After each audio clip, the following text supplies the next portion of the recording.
Sometimes I wonder what my life would be like if I had done things sooner. If I'd started my transition when I was younger, if I'd finished college before I was closer to my 30s than my teens, if I'd told my partner that I was in love with them before they were the first of us to confess, which I am forever grateful for.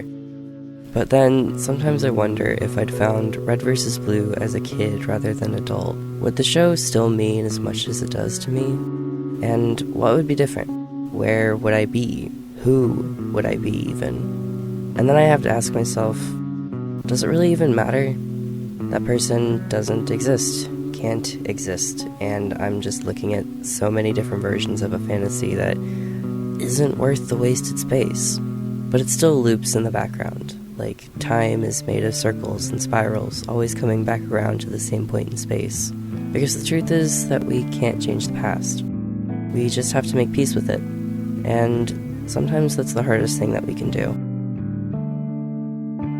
So when I posted my video about my favorite eras of Red vs. Blue, I knew that eventually I'd be making a sequel video to talk about the rest of the show, regardless of the original video's view count, and with no regard to how this one would be received, I knew it's going to happen. And then a lot happened. First, my video hit the algorithm thanks to the announcement of Red vs. Blue Restoration, and now I have over 1,000 subscribers. Hello, thank you. Restoration would be a finale helmed by Bernie Burns, marking his return to the series after his departure from Rooster Teeth several years prior. At the same time, Rooster Teeth had started taking down or hiding its animated series from YouTube to focus on its streaming service, and they were subsequently met with some fan pushback due to the website being a pain in the ass to navigate. It was clear from this that something weird was going on behind the scenes. That thing turned out to be Warner Brothers attempting and failing to sell the studio, ultimately leading them to shut down Rooster Teeth entirely. Everything vanished within just a couple of months, leaving behind an entire company's worth of people utterly stranded after a year of restructuring that I honestly had been enjoying a bit. Their sister channel, All Good No Worries, became comfort media for me, and I tuned in every week to listen to Always Open. I got so excited by Armando's official addition to the Rooster Teeth podcast that I tuned in for the Move from California stream and bought myself a $5 hoodie that has been my favorite piece of clothing that I own ever since. But now that's all gone. The merch store, their streaming service, and most of their animated works aren't even accessible on their own YouTube anymore, with exceptions made for channel members. In early 2025, Bernie Burns bought back the rights to the company name that he founded over 20 years ago. And what happens next is as yet unclear. Rooster Teeth is never going to be the same as it was, obviously. Everyone who was working there has moved on to other companies and other projects, but there's a potential, and it's easy to project a sense of optimism on the return of the man who is essentially Rooster Teeth's god. All of this has led to addendums and rewrites having to be made to this video, all while I was still multitasking, managing my mental and physical health, finishing up my degree, and then getting hit by a fucking hurricane. All that to say, this is a bit different from the video that I initially wanted to make, but ultimately I've decided to continue on with the original scope of this project. The whole reason why I started making this particular pair of videos is because I love this show, warts and all, and I think that even these seasons have parts worth celebrating. So now that Red vs. Blue is at risk of becoming lost media, I really want to preserve some of the series' history while also encouraging you to go and watch the majority of the show while you can. Once again, I'm going to overindulge and commit to the bit of talking about these last few seasons of Red vs. Blue for as long as it takes me to do so. And I will go ahead and say that I've seen Restoration. Because its own canonicity is dubious at best, I've decided that for the sake of storytelling and for character development, I'm just going to continue to treat these seasons as a contiguous part of the overarching Red vs. Blue narrative.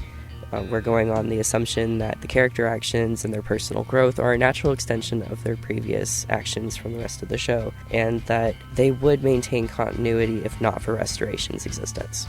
Throughout all of the chaos and the questionable choices and poor oversight, I still believe that there's an emotional core to this era of Red vs. Blue that I really found resonant, and not even Bernie Burns coming back to the series he was clearly ready to leave behind can take that away from me. Plus, I had to watch Red vs. Blue Zero like 3 times all the way through to produce this, so now I can do whatever the hell I want.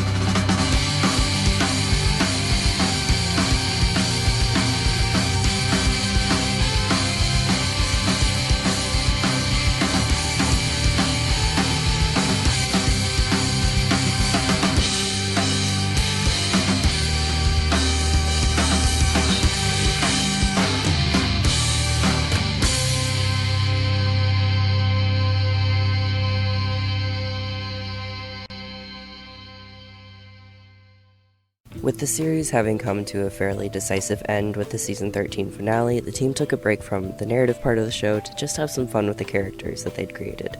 Season 14's anthology series is a collection of canon adjacent, and non-canon stories that the viewer is taken through with the assistance of Vic, the Blood Gulch AI.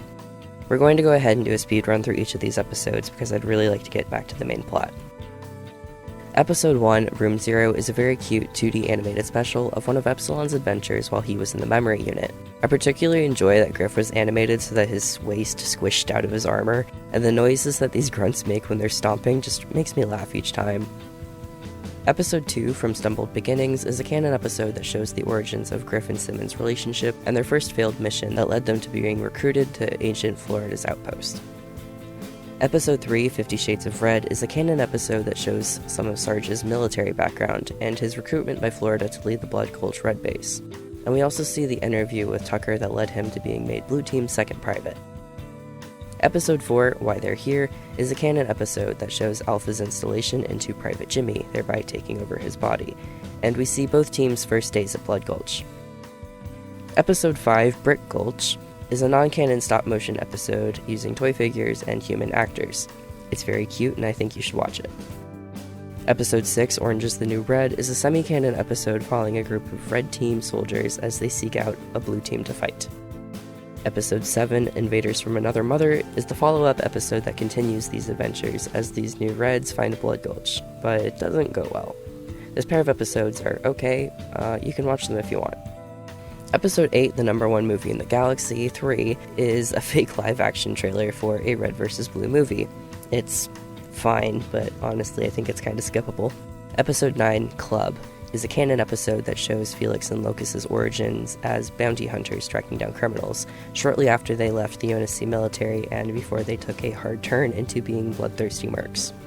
Episode 10, Call, continues the evening's events as their bounty's criminal record is erased from the police files, making it appear as though they've unjustly kidnapped a guy, so the two, alongside their partner Cyrus, attempt to hold him for ransom. It doesn't go well. Episode 11 shows their standoff against the father of the guy they kidnapped and his bodyguards. All three of these episodes are very good, and it has a relatively happy ending. The Borderlands-esque animation is incredibly stylish, and it's really interesting to see these guys pre-Charon. You should absolutely give them a watch.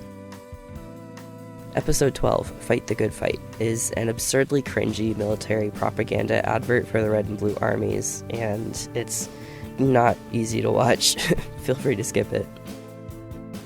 Episode 13, Meta vs. Carolina, Dawn of Awesome, is a death battle episode of the Meta vs. Carolina and Epsilon animated by Torian Crawford. Hold on to that name because he'll be important much later. But this fight is really fun, and I enjoy the cross-property, non-canon lore of Boomstick being Sarge's son. If you want to watch some technically impressive fight choreography, I recommend it. It's definitely a good time.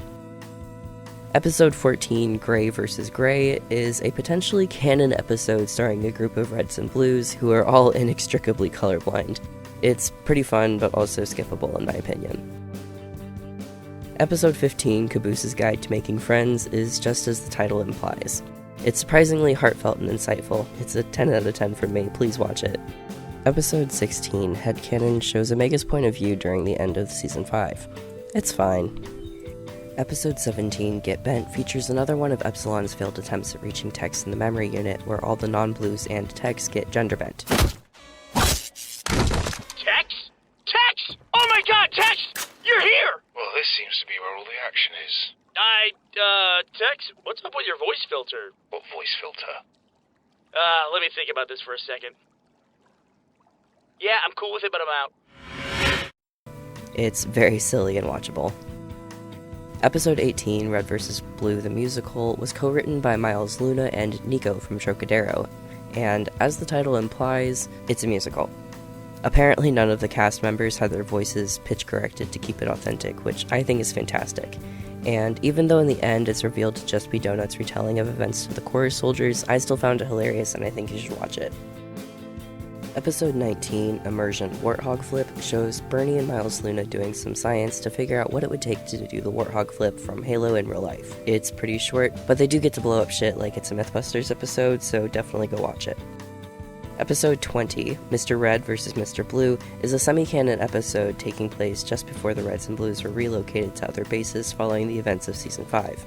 The only movie in the canyon they have is Reservoir Dogs, Tucker's favorite, and it accidentally gets set on fire, so now the guys have to recreate the movie themselves to fix Tucker's depression. It's not too bad, definitely watchable.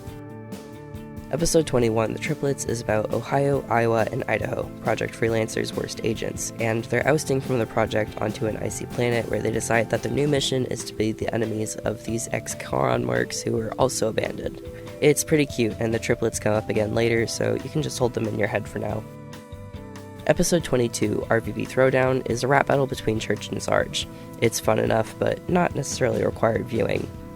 Episode 23, Red vs. Blue vs. Rooster Teeth, has the guys essentially getting reverse isekai'd into the Rooster Teeth studio, where they meet their real-life counterparts, who are all playing exaggerations of their actual personalities. It's cute enough. The animation and real life blend together pretty seamlessly on a technical level, and when I first watched this forever ago, I initially thought that the production team had made costume armor, and that the actors were actually interacting with members of the cast. So watch it for that, if nothing else. With this final episode over, Vic brings us back around. And I'm so mad that one of my favorite speeches in the series comes from one of its most annoying characters. You know, I keep thinking back to this whole multiverse thing. If there's really an infinite number of parallel universes, then that means there's probably an infinite number of stories out there that still need to be told. Maybe some of them are funny. Maybe some of them are sad. Maybe some of them start off looking funny, but then they totally hit you with the bait and switch and get you all sad. I don't know. After all, I'm just one of an infinite number of Vics. Which is exactly why I'm here. Why I've been guiding you this entire time. To open a window. To open your eyes to the truth. As long as there's stories, there needs to be storytellers. And that is where you come in. Tell your story, dude or dudettes. It could be one in a billion others, but it'll be yours. Make it about the Reds. Make it about the Blues. Heck, make it about some other group of soldiers that no one ever heard about until you told them. Show us villains that tell themselves they're heroes. Build entire worlds brick by brick. Teach the galaxy about friendship. But whatever you do, don't stop. Because a universe without stories, well, that's just empty space, amigo. One of these days, I'm going to get a tattoo that says, a universe without stories is just empty space surrounded by, stars, and it's gonna be fucking beautiful, and only myself and you, my lovely audience, will know that it came from this fucking asshole. It'll be our little secret. But in all seriousness, there's a lot about fiction that allows us to see who we are as people. Art is a reflection of reality, whether we like it or not, and that's why I find it so important to recognize the weight that it has on us and the world we live in. Comedy gives us the space to break away from the pressures of life, to poke at the world and ourselves, and it gives us a breather when we really need it. And in a similar vein, speculative and introspective fiction provides us with worlds upon which we can project the things that we're going through, both on interpersonal and on wider social scales. It gives us a way to cope and process things. It's like therapy in a way. And, sometimes what you need most is an excuse to blow something up.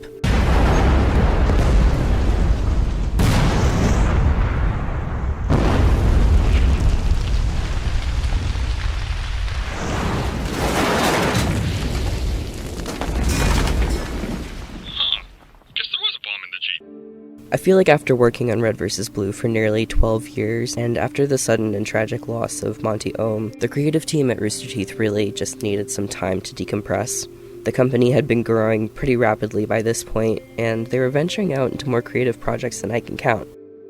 And this anthology season gave them a creative breather on the show that started it all. We get this celebration of Rooster Teeth itself, the series, and this universe that they created, and whether or not they were going to continue the show felt a bit up in the air. If this was the end, then a call to action from the man who started this whole thing to begin with, challenging us to be the next ones to tell stories that matter to us, is just about as fitting as Epsilon's farewell. I'm a fairly secular person, which is probably obvious, but there's a saying that I couldn't tell you the origin of, or if I made it up along the way, but regardless, it's something that I find pretty compelling. If we were made in God's image, then we are all gods. And if we are gods, then our nature is creation. Creativity is such a driving force for our own progress as a species. Our evolution has centered around our ability to develop narratives, and we thrive by coming up with solutions to problems, continuously making moves to go after things that were once beyond our reach. And despite our setbacks, despite the regressive self-destruction of some members of our species, our progress can never really stop, and I think that that's beautiful. Anyways, Season 15 opens with the UNSC military base getting blown up. You killed them! All of them! You son of a bitch!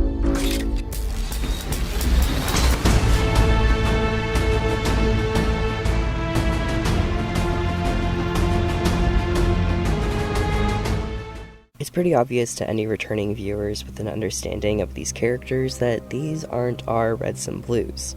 For one, the operation is handled with much more efficacy than I think our guys are even remotely capable of. This caboose lookalike is actually being stealthy, which ours has historically not been very good at. The fake Sarge isn't even wielding a shotgun, which is wholly unacceptable, and Epsilon pretty clearly died at the end of the last canon season.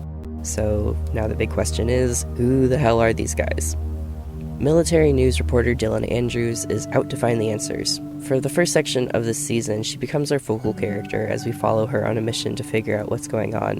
And I really just have to say, because this will become a point of contention for me later in the video, I really appreciate just how effective the writing team has always been when it comes to establishing new characters in our narrative. Ever since the start of the show, we've never had to be handheld through the introductions of our cast members, because the writing has always been sharp enough to handle that for us. Whenever you hear folks talking about the concept of show versus tell, this is what they're talking about. Instead of the scene actively telling us, yeah, that's Simmons, he's such a know-it-all kiss-ass with unresolved father figure issues, all in one breath, we're able to get that information organically through character interactions and their conversations that they have throughout the course of the show. And when we talk about show versus tell in narrative construction, this is what we mean by showing. And in that vein, we very quickly get to know who Dylan is through her actions and the dialogue.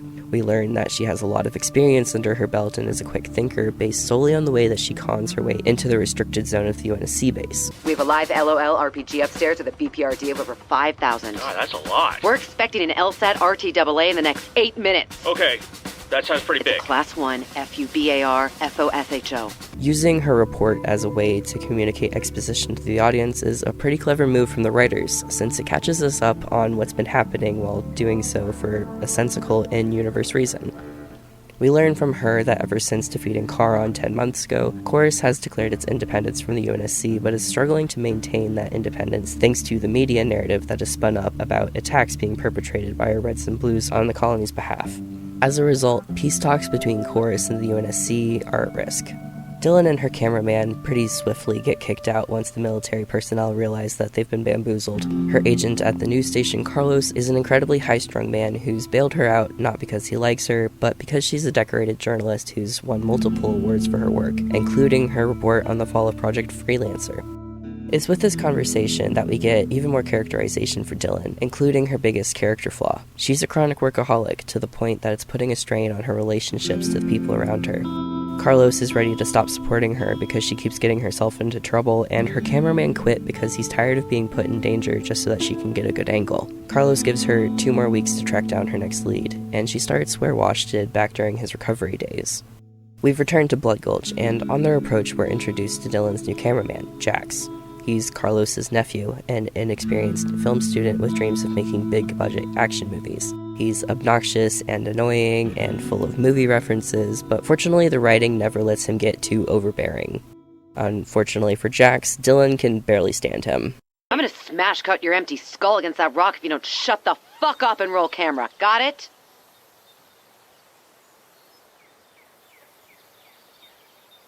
Okay. I'm sorry, Jack. It's Jax. Jax. I lost my temper. That was unprofessional of me. I'd like to start over. I'll try not to yell.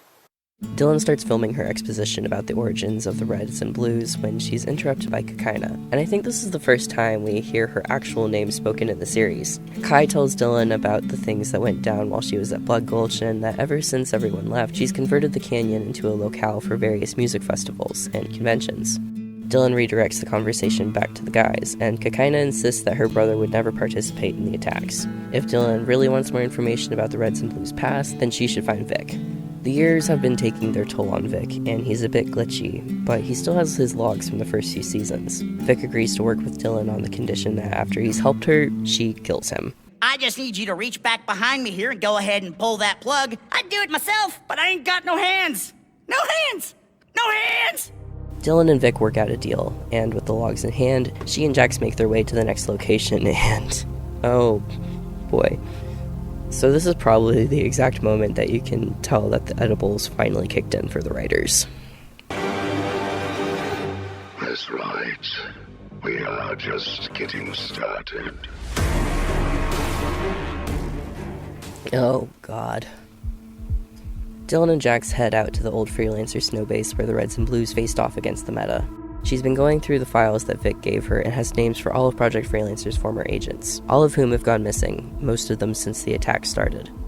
Carlos doesn't give a shit because she doesn't have anything tangible to show him, but she disregards him in favor of chasing down more leads. Dylan gives Jax a meaningless task to keep him out of her hair while she dives into the base's records, and he stumbles onto their saboteurs. There's a brief moment of conflict where the two are being shot at, and when Dylan tries to get real answers from the Sarge lookalike, she realizes the same thing that the audience does. That's not them. Lavernius Tucker.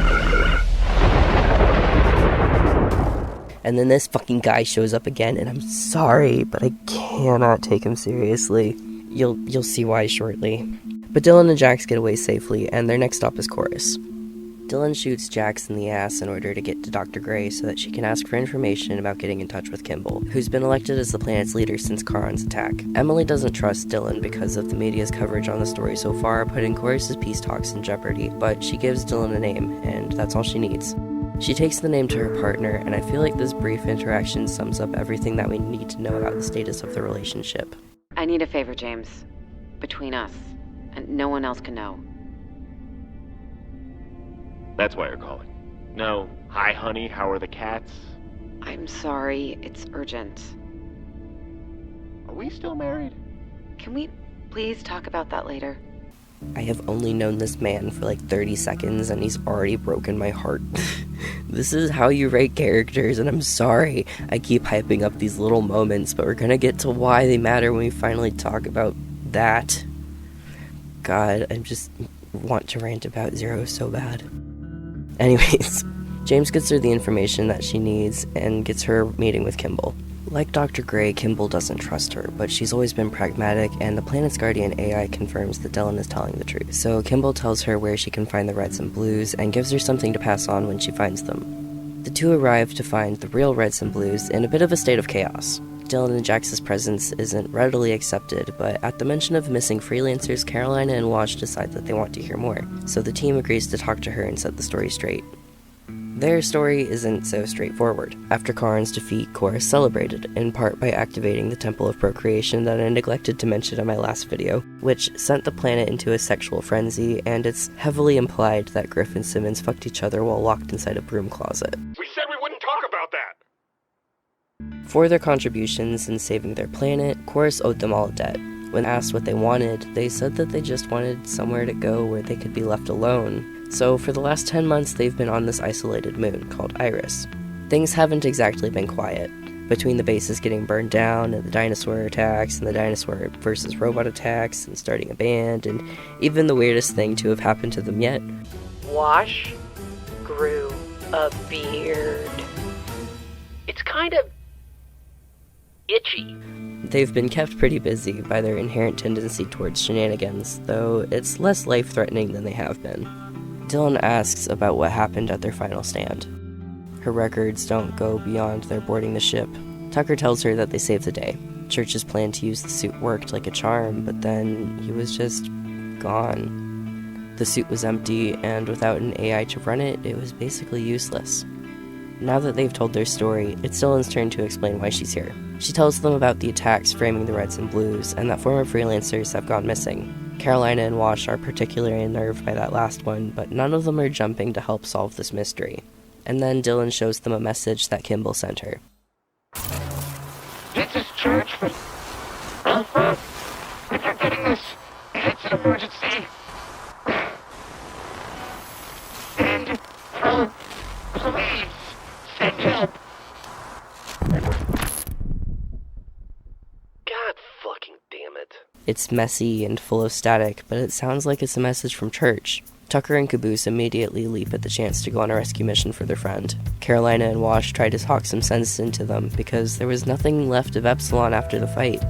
Carolina, in particular, understands the eagerness to go after Church, and although they've all been here alone for 10 months, it seems like there are still parts of her friendship with Epsilon that she hasn't yet disclosed to the guys. Hey, Church means a lot to me too. More than I think you realize. Meanwhile, Sarge is starting to lose it. Either I'm right, or I'm just an old man who's lost his marbles because he can't adjust to life outside the military chain of command and continues to find increasingly absurd things to declare war on as a subconscious way of avoiding the sad truth that he no longer really knows who he is. Anyway, where was I? Right, the race war. Dylan offers up assistance with tracking down where the message came from in exchange for interviews. They agree to her terms and get ready to make their mission preparations when Sarge appears with the delusion that Dylan and Jax have kidnapped Griff. Haven't seen him. They've been with us the whole time, Sarge. She hasn't touched Griff. We're all on the same team now. Got it? Red, white, and blue working together? How absolutely un-American! Griff wandered off shortly after they got Kimball's message. He's had it with the Blues and all the adventures that he's been dragged along through. All that he wants now is to continue doing nothing on Iris, and he tells Dylan as such. She insists that she knows him from her reporting on those adventures, and that she knows he's loyal to his friends. But then the team gets prepared to split up, with the Reds and Blues off with Dylan, while Wash and Carolina head out to track down some old friends. Where have you been, soldier? Thinking. Yeah, right. Thinking about food. No, actually, I was thinking that I quit. Quit what? You. All of you. I quit. I'm not going. I'm staying here. After about 8 years in canon of putting up with the others, Griff has finally had it. And honestly, I can't blame him for it. He's been a punching bag for Sarge as they chased after Church and the Blues, fodder for Carolina and then later Chorus. He's finally had enough, and I think what gets me is that even with this declaration, we can see that the people around him care. Sarge has grown a strange affection for him in the last couple years, and whatever his relationship status with Simmons is, the two have been side by side since basic. Even if Griff is sure that he's done with them, the people around him aren't. But he walks away as they watch him go. They each get on their respective ships, and then they're off. I really love the decision to lean into Griff's character like this. There's no need to justify his reasons, it's just something that he would actually do given the circumstances. These guys have all gone on some pretty dramatic character journeys as of late, the Blues in particular, and this little turning point feels really good to see, because now we get the chance to give the Reds, our historically least complicated characters, more space to grow. We catch up with the Reds and Blues investigating some old beacons in a city that was destroyed in the war. The beacons had been bouncing around the original message's signal for a while before making it to Chorus. Dylan apparently had grabbed Vic when they were back on Blood Gulch, so she gets him to track down the signal's origins while the rest of them look around for any other clues that might tell them where it came from. None of them are thrilled about how eerie this place is, and Sarge is slowly losing his mind from sleep deprivation because he's convinced that the reporters are going to murder him in his sleep. But they take a walk. Caboose and Simmons talk about their best friends, Jax gets knocked out for trying to scare Tucker, and then this motherfucker shows up with the worst fucking punchline in the entire series. I did not come here to hurt anyone. I only came to serve. Who do you serve? I serve Lavernius Tucker. Are you he? Oh, did Chorus send you? Yes. Oh, awesome! I saved their planet, so they sent me a servant! This is the best! My own personal badass bodyguard manservant! So you are Tucker. Fuck, yes I am.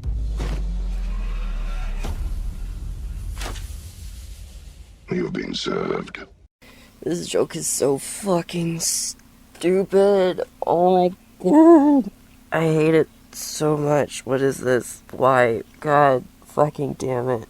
Ugh. This joke is so stupid, and I hate it even more because it flew over my head so far when I first watched this, because I was like 21 and barely knew how to file my own taxes, let alone recognize what being served meant from a legal context. This arc is such a goddamn fever dream sometimes. Ugh. Like me, Tucker is getting discouraged, now that the only thing that they found on their mission thus far is a newfound appreciation for contraception. And as their ship takes off from the planet, we see the not Sarge Red Soldier radio his headquarters that the Reds and Blues are on their way. The team winds up at another freelancer outpost, almost an exact copy of Blood Gulch if their canyon had been in a desert. Tucker, as the leader, suggests that they need someone to scout out ahead. A blue soldier appears as a mirror to Caboose, and then we're introduced to the Blues and Reds. Loco, Bucky, Surge, Jean, Krona, and Lorenzo, all of them led by Temple.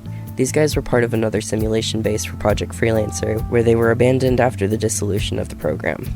Temple insists that they get everyone away from the surface, and tells them that the UNSC has been systematically killing everyone involved with the project. To what end, he doesn't seem to know, but they're soon attacked by UNSC fighters. The two groups work together to take them out, and then the guys and the reporters are taken down into Temple's secret lair. Base. That was weird. Anyways, the guys start cozying up with their fellow sim troopers, and it isn't long before we start seeing Temple's hand. He's trying to be subtle, but it's clear that he has some ulterior motives, especially as he starts turning Tucker against Dylan and Jax. Playing the role of trustworthy leads the lot of them to working together to help gather tech from an unmanned mining rig. Temple's team changed their visor color to help with differentiating them from the original cast members. As they pair off, we get some insight into who these guys are. Sarge and Surge are practically mirrors of each other, but at the mention that Temple's group is lacking an orange soldier, Surge gets quietly defensive.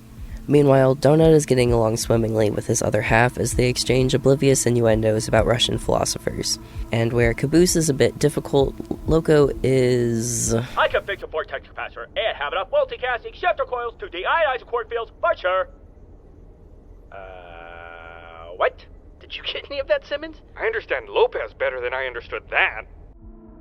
Caboose has always had a neck for tech as far as Epsilon was concerned, but this is well beyond all of them.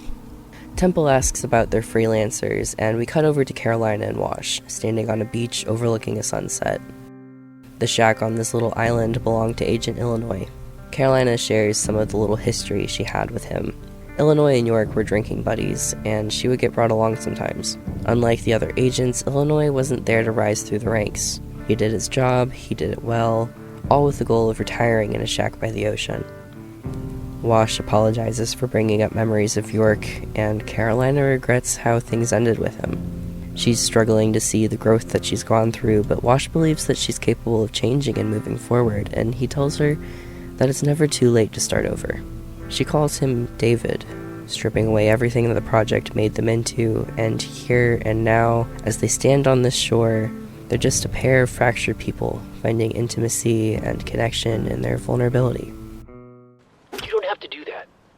What about starting over? I mean, you don't have to destroy the past to have a future.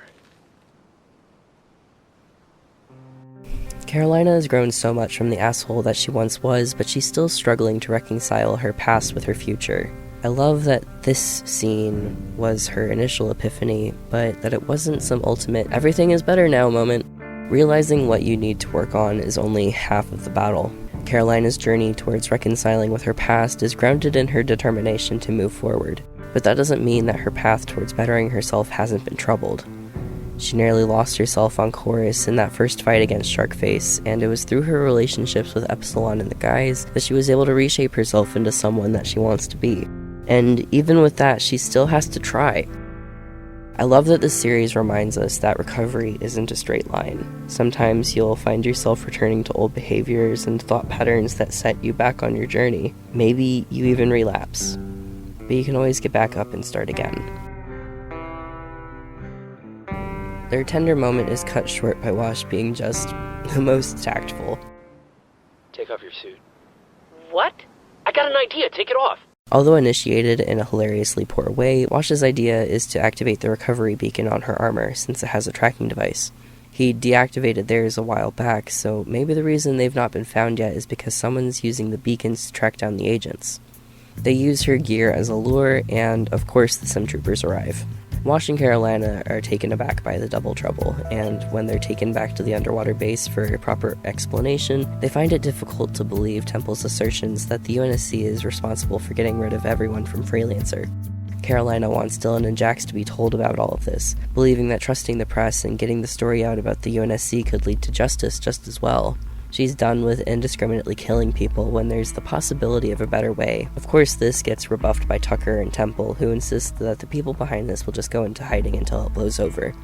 Temple decides that they'll plan at dawn, and that he'll give Wash and Carolina a tour of the lair, base. He's been working on a collection that he thinks they'll be interested in seeing. Oh, let me get the lights.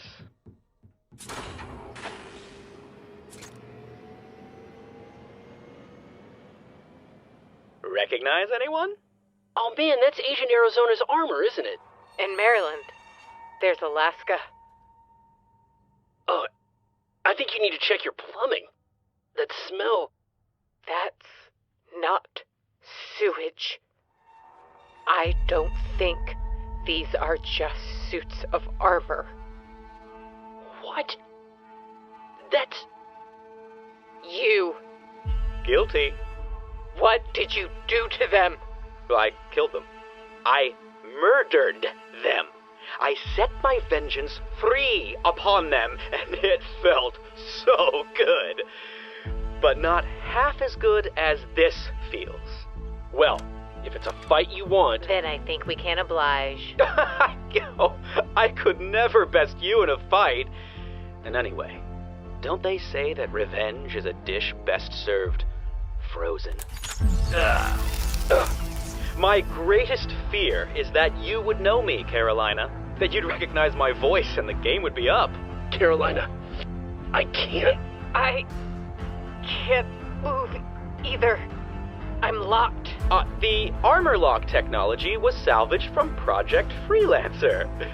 Fate is not without irony. And the past is not without its just dessert. I fucking hate this dude. He's such an asshat in a way that's really similar to Felix, with the tendency towards grandstanding, but Temple has completely different motivations that allow him to stand apart as his own unique antagonist. And as we'll find out later, his particular hatred of Carolina is especially personal. Meanwhile, Dylan is getting tired of being sidelined. She has Jax act as a distraction for Sarge and starts looking around for answers.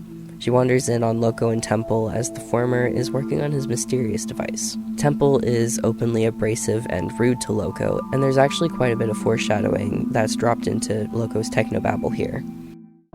The chronocapacitors are working. The flux matrix is inverting the matter states, but I still can't get the neutron dispenser to polarize the antimatter, and I'm out of AA batteries. Dylan almost gives her position away, but she manages to slip past them. She goes to Tucker to tell him that something's up, and though he's somewhat bitter towards her, he lets her know that Temple has a networked computer in his office. She agrees to let him know what she finds. With Vic's help, she's able to gain access to his files, and she finds the original message that led them all here to begin with. So, of course, Jax's distraction fails, and Temple finds her. It's at this point that we finally get backstory for the Blues and Reds, and Temple in particular. In a flashback sequence, we watch as two incompetent teams of soldiers fight against each other in a meaningless battle. Thanks to their ineptitude, neither side is getting very far, and the scene focuses in on a soldier in orange armor trying to figure out the best place to get shot. This is Biff, and he and Temple get sent to make negotiations for a surrender. This is where we come to learn that these two were actually pretty close with each other. They were childhood best friends who enlisted in the army together, and then were sent to the project and put on opposite sides of a canyon. The closeness when they joined didn't matter to the higher-ups, but they make a plan. Temple's going to shoot Biff so that he can get a medical discharge and go back home to his girlfriend. Temple feels guilty for having dragged him into this mess to begin with, so he agrees to help him out. And it would have worked, if not for Freelancers sending their agents to Armada 8 for a round of Capture the Flag, especially because those agents were Carolina and Tex. Things go about as well as you'd expect. This is Carolina when she was at her absolute worst, and she treats the blue team soldiers she's been assigned to with little regard for their humanity. And when she stands off against Texas, it all goes to hell. And I really have to take a moment to be exceptionally bitter about this particular fight scene, because it is truly one of the most agonizing experiences I have ever had to sit through. This fight scene alone is what caused this entire season to get lodged in my head as a super shitty experience until the rewatch I did for this project. I didn't realize how much I actually loved the wider story moments of the season because this fight scene is so goddamn awful. I don't understand what happened here because season 13 had gotten so wonderful and creative with its fights to accommodate the limitations. And then we get this utter slog that just goes on for entirely too long while being backdropped with the flattest reading of mediocre children's storytelling. I don't know if I can even convey how much I hate this properly. The camera movements are so boring, the characters have too much weight but no impact, and their actions are painfully slow. This choreography is boring as hell, and the fact that the animators somehow want me to believe that this Carolina is in any way comparable to this version, or shit, even to this, I am willing to overlook so many of the flaws that the series has when it comes to the post-Monty animation sequences, because I know that his was an extremely specific creative vision, and I'm not asking for a one-to-one recreation of that energy, but this, I just gotta say it, this is shit. This sucks. It is bad, and I'm not afraid to call it what it is. This sequence fucking broke me, and the only saving grace it has is in furthering the fact that Biff's death was fucking meaningless. He was an unnecessary casualty in a war that wasn't real and a pawn at the mercy of an uncaring asshole. Which sucks so much because during the first half of this sequence, we get to see the rapport that these two have. Biff is a pretty charming guy despite being a bit of a cliche with a girl back home who got pregnant during the last shore leave, and now he wants out of the military so he can be a supportive father and husband. I grew pretty fond of him in those moments, and I was filled with such dread knowing exactly what was coming from the get, but that emotion gets completely undercut by this fight sequence between Carolina and Tex, and all of that affection that I had for him was distracted by this absolutely painful experience. After Freelancer rolls in to get their agents back, the entire incident gets swept under the rug. Armada 8 is effectively abandoned, and due to the stalemate that the Canyon had been in, the director has the counselor make a note of the Sim Trooper psych profiles for use in creating a similar scenario, and as we already know, this is how Agent Florida built Blood Gulch. As much as I hate Temple, there's a twisted logic behind why he is, and his motivations make sense when you realize that they're the result of systemic corruption. I won't go too much into depth about that because you probably watched my last video, but he was used by the director just as our guys were. But he and his team didn't get to be the heroes that took down the people who hurt them. They just got left behind. The references to children's toys throughout this season, with Loco using them to build his machine, and Temple utilizing them against the people who've hurt him, they feel like hints at the effects of severe neglect on neurological development. They've regressed to a state of immaturity that's caustic to their well-being. Obviously, they're all adults, so this analogy doesn't match perfectly, but the system that they were placed into neglected them to the detriment of their own psychology. Temple lashes out at those around him with temper tantrums, and even towards the people that might consider him to be their friend. He manipulates all of them into serving him alone because he was failed by those who were supposed to protect him. And this grandstanding is an overcompensation to get attention that he now feels he's owed, and he's more than prepared to take that attention by force. It did, of course, Church had to die to save us all. Your best friend died? Yeah, it's okay. It happens all the time. That is the saddest ending ever. Yep, that's why we are all going to go rescue him. Right. You should be able to see your best friend. Maybe I can help. What if I could show you a door? Oh, you want me to leave now? No, it's not a door. It's a door. Doors go to places, but not all doors. This would be a special door. See, once the quad lithium matrix synchronizes with the nanochronometers, the entire wormhole will resonate backwards. Then we just need trajectories. Ah, words. It's absolutely wild how much foreshadowing is given to the audience within Loco's technobabble. I notice the details more now that I've watched this multiple times and gone with hindsight, but I feel like if you're keen-eyed, or I guess keen-eared enough, you'd catch it as well. The audience gets that Loco's building a massive weapon for Temple. That much is obvious from Dylan's eavesdropping. But now he's implying that he can use it to tear into the fabric of reality and space-time itself, and I'm sure that won't have deeper repercussions going forward. Speaking of reality, though, the Reds are having a collective existential crisis over who they are without the conflicts that they've known for the last decade. Tucker tells them to knock it off, and that he's finally starting to get suspicious of Temple's team, so he just outright asks them. Are you bad guys? Well, that's all a matter of perspective, isn't it, Tucker? Ha! Gotcha! That's exactly the kind of thing bad guys say. Oh, holy shit. You're really bad guys, aren't you? Temple insists that he and his team are doing the right thing by going after the UNSC, and that the Reds and Blues are the real traitors for not joining them. Well, all of them but Sarge. His need to be in a chain of command has allowed him to fall prey to Temple's manipulations, and he orders Simmons and Lopez to join him, but obviously they refuse. Temple brings out the zealots he's recruited from the other simulation bases throughout the galaxy, and Doc leaves them to their fate as well. The guys manage to get away temporarily, and they put Lopez's head into a torpedo and launch him into space to be their message in a bottle, and I'm so mad that this shit actually fucking worked for them, because these are the luckiest assholes in the fucking universe.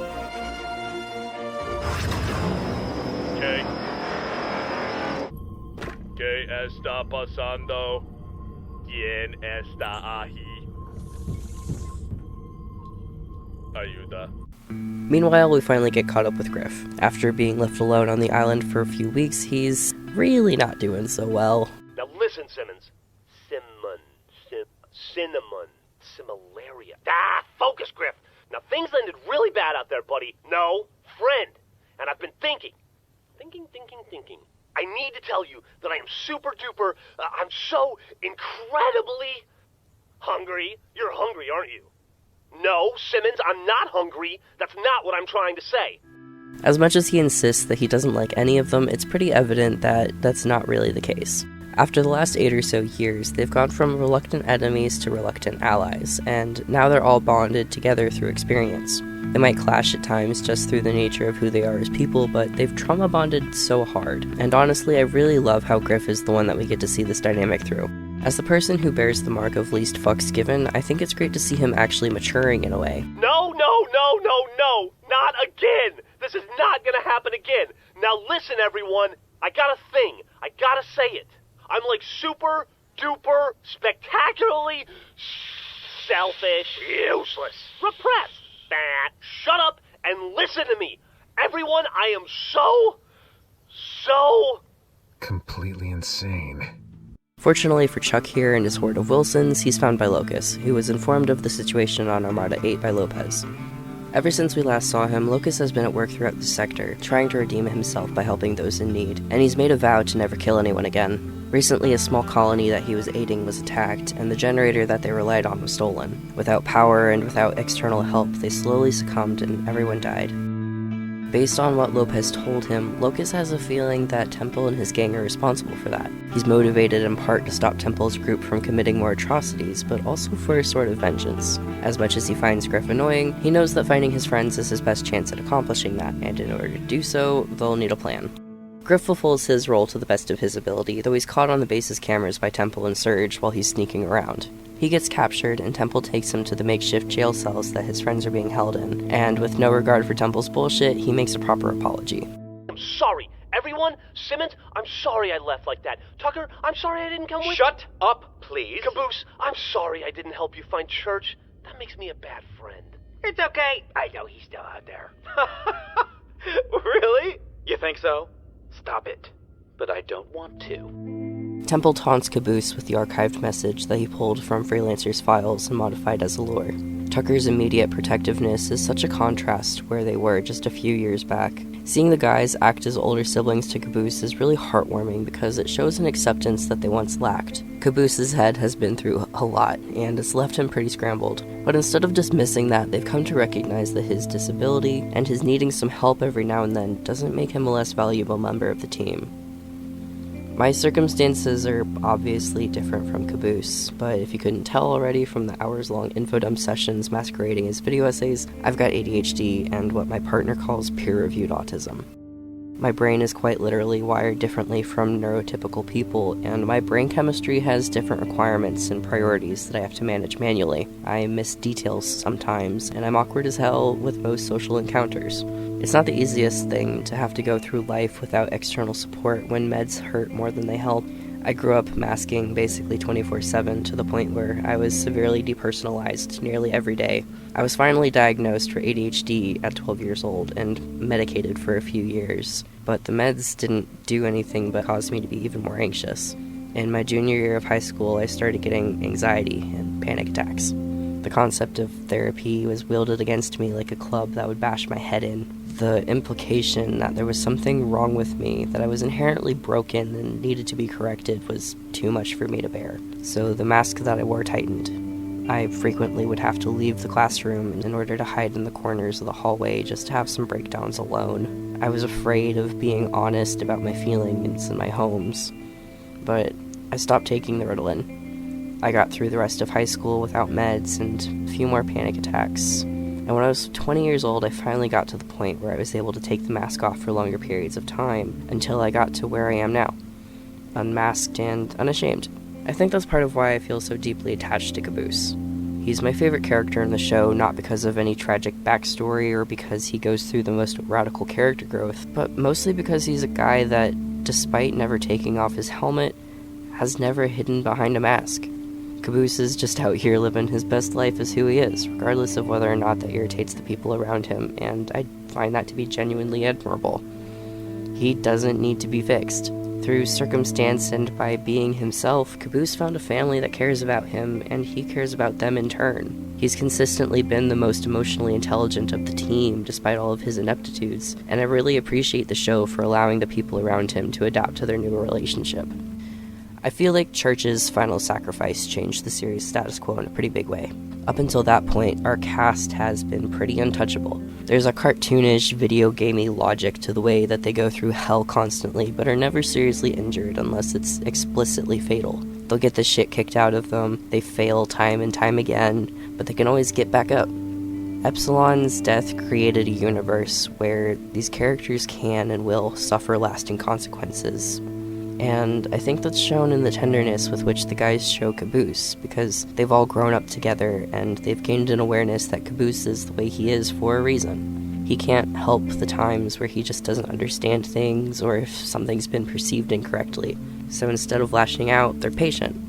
They'll take a moment to help him, but it never feels infantilizing, because they recognize that he has his own strengths as an adult, even if he's experienced some regression and become stunted thanks to a number of incidents that have affected his cognitive abilities. And it's this newfound patience towards Caboose that affects how Washington is going to be treated in the coming seasons, rather than how he might have been in the years before. There's such care beneath these guys giving each other grief, and it's been there for longer than it hasn't. But now the writers can let that be more overt, and it's something that I really appreciate from them with this arc. You can see that the Reds and Blues are genuinely friends, and they've become this fucked up but still very worthy found family. And we see Tucker's brotherly relationship in action as he helps Caboose come to terms with the fact that Church is really gone this time. But, sorry Caboose, not this time. But I never got to say goodbye, or thank you for being my friend. Meanwhile, Locust finds Carolina and Wash in Temple's trophy room. They're both in a bad way. The lack of food, water, and sleep while standing amongst the decaying shells of their former comrades has caused them enough physical and psychological distress that at first they think they're hallucinating. The Locust frees them, and Carolina insists that she can still fight despite her condition, while Wash is far worse off. Well, as soon as this elevator stops, I'll be ready to kick ass and take names. We're not in an elevator. Oh, well, in that case, it's gonna be up to you three to save the day. 3? Yeah. You, Locust, and Big Bird over there. What up, Big B? Oh, this poor man. As Locust is getting the freelancers to safety, Sarge goes to see Dylan and Jax and promptly has an emotional breakdown because he can't handle the enormity of his own betrayal. Pretty please with a cherry on top. Tell the guys this was my plan all along. Oh, have mercy. Don't make me beg. You wouldn't like what it sounds like. The group of them run into Locust, who humors Sarge with a game of rock, paper, scissors to determine who's going to lead the rescue mission, which Locust wins. They get to the cells and free everyone. Sarge and Griff have the equivalent of a reconciliation, and Sarge owns up to his mistakes. Once they catch up with Dylan and the freelancers, they agree that Griff and Simmons will go with her to dig up some more information on Loco's machine, while the rest of them are going after Temple and his goons. Griff and Simmons get a heart-to-heart while we learn that Locust has developed a proficiency in shooting kneecaps. Unfortunately, Tucker's tired of wasting time on plans. The advantage of surprise is lost as they wind up cornered. and then time comes to a standstill as Washington, still delirious, wanders into the fire. Everybody just chill out until... Wash! What the fuck are you doing? Wash! Get down! Oh, hey...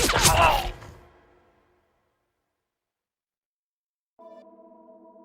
This scene fucks me up every time. Nothing exemplifies the change in status quo that Epsilon established than with Washington getting shot through the neck. There's something really chilling in seeing his fall, and it makes the stakes of the situation feel that much higher, especially in how everyone around him reacts to the damage. Caboose and Sarge take the lead on the attack against the Zealots. Once they're dead, Locust summons his ship to take Wash to the nearest hospital over on Chorus, leaving the rest of the team to reconcile with what's happened while they track down Temple's team. Dylan brings out Vic to tell them about the schematics that he's been sifting through, with Temple setting up his operation on an island off the Antarctic coast. His goal is to use the tunneling device that Loco has been building to go straight through the planet to the UNSC headquarters. It's an insane plan, but given their enemies, it makes a certain amount of sense. Griff goes to retrieve Tucker, and after some friendly ribbing and a pep talk, they're finally headed home. After a tactical crash from Griff, the team begins their assault with an impressive amount of efficiency from everyone involved. Partway through the battle, though, Dylan gets a call back from her physicist friend. Hello? Where? Where did you get it? Tell me, Dylan, where? Dr. Johansson?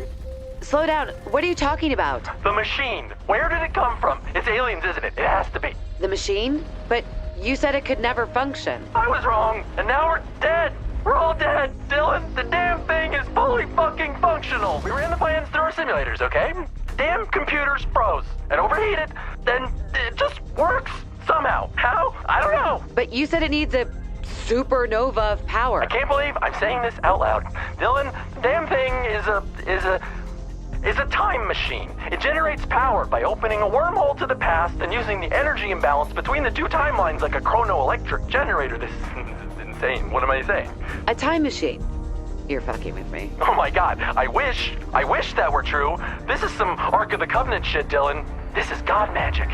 And there's the catalyst for the arc that we've been anticipating, but let's not get ahead of ourselves. Tucker punches a tank to death, and the team fights their way into the base, taking out Temple's gang along the way and coming to some epiphanies of their own. There's some good moments along the way as we see how the guys have come into their strengths. It all culminates with a final confrontation. The machine is already on, and there's no off switch. Temple monologues, but when confronted with Griff and the reminder of his lost friend, he chokes. He winds up shooting Loco instead, who with his last breaths tells Caboose that best friends should be able to say goodbye. And then the door opens.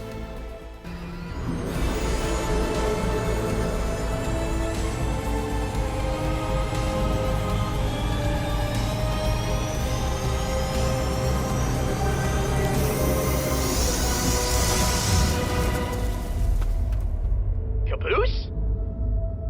Rookie, what the hell are you doing up here? You're supposed to be guarding the flag. Caboose! Pull him through! No, Tucker. I know what I need to do. Seriously, what the fuck is happening right now? Is there something in the water? Church, there's a lot of things I never got to say, and I know I won't get another chance to say them, so... I think you are cool. Like super awesome, amazing cool, and I always felt like really awesome, too, when we were hanging out together. You know, I never really felt sad when you died, because... What do you mean when I died? Shh. I never felt sad when you died, because I couldn't imagine a world without you. But I know it's real. I know. And I'm sad. Things really aren't okay without you. But I know with my other friends, who even if you add them all up together, aren't really as cool as you. I know we're all gonna be okay. I know we're all gonna be okay. Go back to heaven now, Church, and say hello to Loco when you get there. He was alright too. The door closes, and the machine is about to tear the Earth apart when Dylan brings out Vic for a final sacrifice, joining the Director and Church and Epsilon in the long list of iterations whose end means the continuation of our story. Donut gets zapped by the time machine as it's sucked up by the fabric of reality.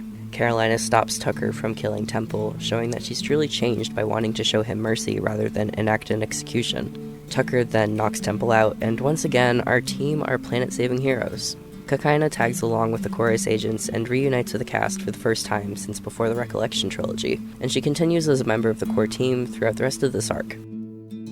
Now that Temple's been defeated and taken into UNSC custody, Dylan leaves them to reconnect with her agent, and more importantly, her partner.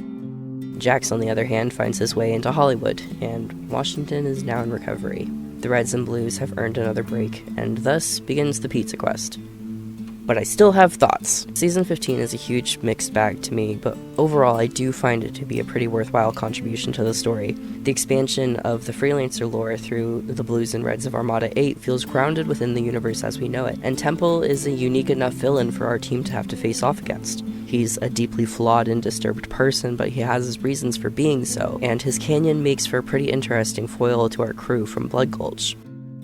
There's also a beautiful amount of character development that feels like it's really been earned. I loved getting to see Griff's crisis as he struggles to reconcile with his desire to be lazy and the realization that he can't so easily step back from the chaos of his life, including the people who have done the most to contribute to that chaos. He might hate the bulk of the cast, but he knows that who he is now is better for being with them, and that his contributions to these planet-saving adventures bring him some amount of satisfaction. They have to, because otherwise he would have just continued staying on Iris. Carolina's struggle is something that I've adored since her character's introduction to the series, and I love that she's become such an indispensable cast member, with situations showing that her fighting ability is a good skill to have, but that she's more than the weapon that the project made her into.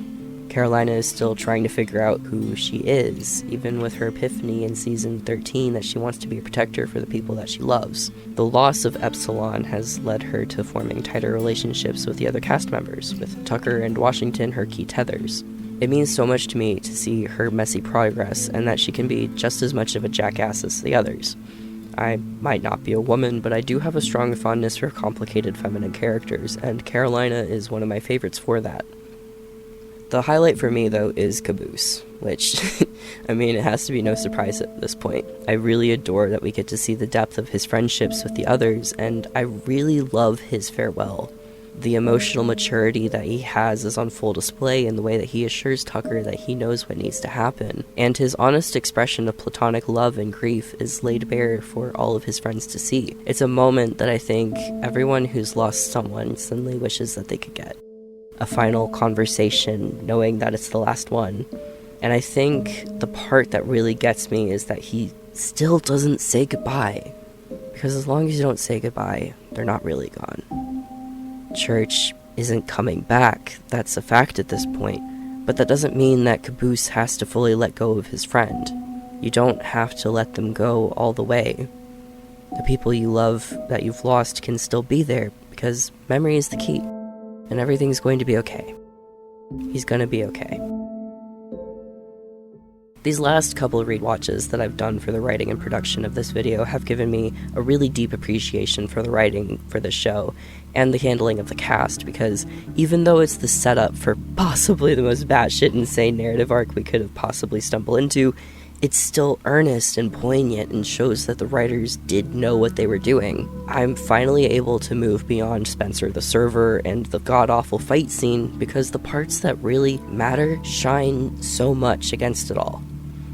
Which has prepared me so much for the next leg of this arc, because the pizza quest very quickly goes off the rails with an opening that fully embraces cringe as it spoofs the series' first episode. Wherefore art we hither? Art we the product of some cosmic coincidence? Or perhaps the Lord God doth watch over everything after all? I knoweth not, good sir, but it doth keep me up at night. What? Season 16 opens with a medieval spoof on the series' classic intro and an ominous voiceover recapping the previous season before we settle back on the cast as they debate where to get their next meal. Simmons realizes that Donut is missing from the group, and when Caboose goes to find him...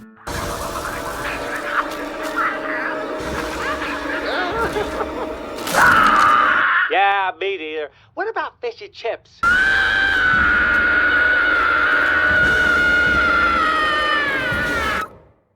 Yeah, okay. See you soon. Griff's command decision is for the group to get pizza at his favorite restaurant while they're on Earth. Carolina goes back to chorus with the agents so that she can check in on Washington. Griff is adamant that from here on out they won't be going on any more adventures, taking charge and refusing to let anybody look for Donut. After years of focusing on the Blues, Griff's prominence in the story and being able to spend some time focusing on the other half of the cast is really refreshing. These characters still have stories to tell, even if it's Griff and his personal mission to avoid ever having to get involved in another adventure again. After finding a book that Jax left behind on Iris about story structure, Griff is convinced that so long as he can recognize and avoid inciting incidents, he'll never be put in danger or have to go on another quest ever again. So your new science is preemptive laziness. Yep! That is so stupid, Griff. I'm so proud of you. Granted, that doesn't stop Donut from crashing the party with his own inciting innuendos. He shows up as an obvious Jesus reference, and when Griff's pizza joint winds up having been obliterated in some freak accident, Donut proves that time travel is real by taking them back a few days to when Sammy Raphaelos was still intact. But this season very quickly starts to go off the rails as a literal goddess of death arrives, and her team has to use their time portal guns to escape. With their only instruction being fix the past, the team splits off into pairs and shenanigans ensue. Each group interprets fixing in their own way. Sarge ropes Simmons into attempting to correct his greatest military failure that saw everyone under his command dying as a result of his poor direction. Unfortunately for them, everyone involved is just as stupid and confused as Sarge, and each effort fails utterly. Sarge then declares that this is his opportunity to create the greatest squad that history has ever known. Private John, Private George, Private Alex, you men represent the cream of the crop, the very best of the very best! Meanwhile, Griff is still committed to never getting involved in another adventure ever again. He takes Doc back in time to his college days to ensure that Sammy Raphaelos will stay intact, only to find themselves in a world where pizza has been replaced entirely by calzones. Doc prevents Griff from blowing himself up and convinces him that they'll be able to bring back pizza, and maybe along the way they can alter the past to save millions of lives from death and disease. Griff is adamant that he can only let the ancient Italians invent pizza, but for obvious reasons, like tomatoes being native to the yet uncolonized Americas, their efforts are for naught. Doc is getting more and more distraught by the fact that he has access to a tool for writing the tragedies of the past, including his own personal regrets, but that they aren't doing anything to act on that. Eventually, though, Griff concedes that Doc has a point, only to be betrayed by O'Malley. Ow, dick! Oh, Griff. Ah, you fool! O'Malley? Yes, 'tis I! Enjoy the 6th century. Gotcha! Pizza! Well, that's a bummer. Tucker and Kakaina disregard Donut entirely, deciding instead to use their time travel opportunity to fuck their dead celebrity crushes. But first, they need to settle a disagreement about whether or not they fucked in a cave back in Blood Gulch, which they almost did, but we find out that in this loop, Tucker winds up accidentally shooting Captain Flowers and also cockblocking both his past and present self. Great job there, Tucker. You managed to double cockblock me with a single word. Hey, you're the one who lost control. I mean, I don't blame you. The double Tucker heat was thick in there. Ugh. God, what was I thinking? Their fuck quest is subsequently interrupted by a series of off-screen misfortunes, many of which involved horses, and they wind up returning to Iris in the present, drinking leftover beer to try and forget how fucked up they are. Then, just as they're about to start hate-banging each other... King Atlas Arcadian Rex has come before you, the Reaper of Souls, Crusher of Worlds! Hey, my uncle's prog rock band called. They want their album cover back. Oh, gods. Great. Atlas tries his best to smite the two of them, but some other power is protecting them from being directly harmed by these god beings. So he summons up Cyclops, Gus, Sorolla to attack Tucker and Kakaina not once, but twice. I wish I knew what that writer's room meeting would have been like when the team convinced Gus to do this, but if nothing else, he looks like he's having fun. Tucker and Kakaina manage to use the time gun to open up a donut hole and escape into Arthurian England, landing in the scene that opened the season. Meanwhile, Griff is still stuck in Italy. The sentient lens flare named Huggins, who was sent as a spy, reveals herself to him against her orders in order to try and stymie some of the chaos that O'Malley's inevitable betrayal will cause. Griff is reluctant to trust her, given that she's affiliated with the god beings that he believes are responsible for destroying pizza. He's not entirely wrong, but Huggins manages to convince him that they can work together to get Kai and Tucker so that they can all go back to the present. Griff agrees, but only if she can avoid talking, giving exposition, and keeps herself on a dimmer.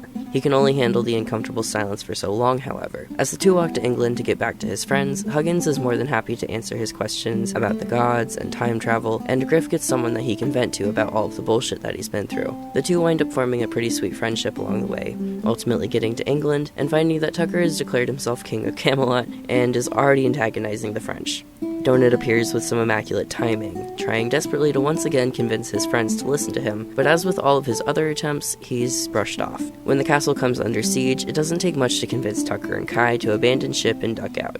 Huggins leaves to convince her gods to grant her new mortal friends an audience with Atlas. While the Reds and Blues are getting up to trouble in the past, our present brings us to Carolina and Wash. The two of them are on chorus, taking a walk outside of the capital for some fresh air. Wash is telling Carolina a story about his childhood cat, Loki, and all the hijinks that his practically immortal pet survived.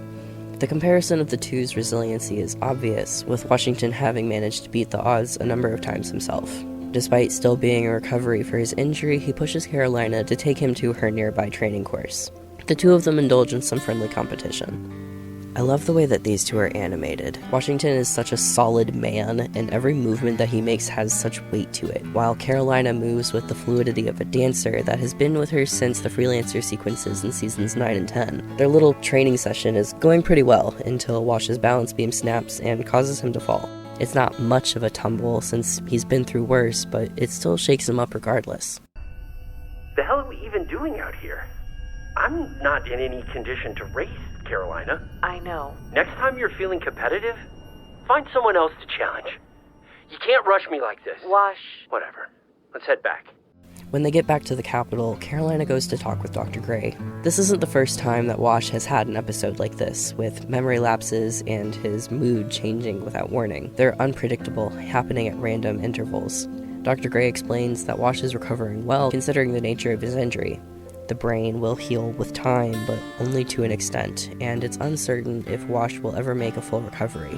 All the while, Carolina has been hiding how disabled Wash is from him, which is a hell of a moral dilemma. Her reasoning for keeping this from him is that Wash has a remarkable ability to bounce back when he's knocked down, despite everything that he's been through, from his history with the UNSC to Project Freelancer, Epsilon's self-destruction, going against the meta, and even getting attacked and kidnapped on chorus. He's always managed to bounce back to his compassionate and tentatively optimistic self, but this time is different. Brain injuries can dramatically alter someone's personality before getting into the ways in which they're disabling. Migraines, memory loss, brain fog, and Carolina is scared of losing him. With Epsilon gone, he's now the only connection that she has left to the project that defined her life. He understands better than anyone else what the two of them went through, and he's been crucial in helping her to move forward. She's so afraid that if he knows the truth of his disability that she's going to lose him to it.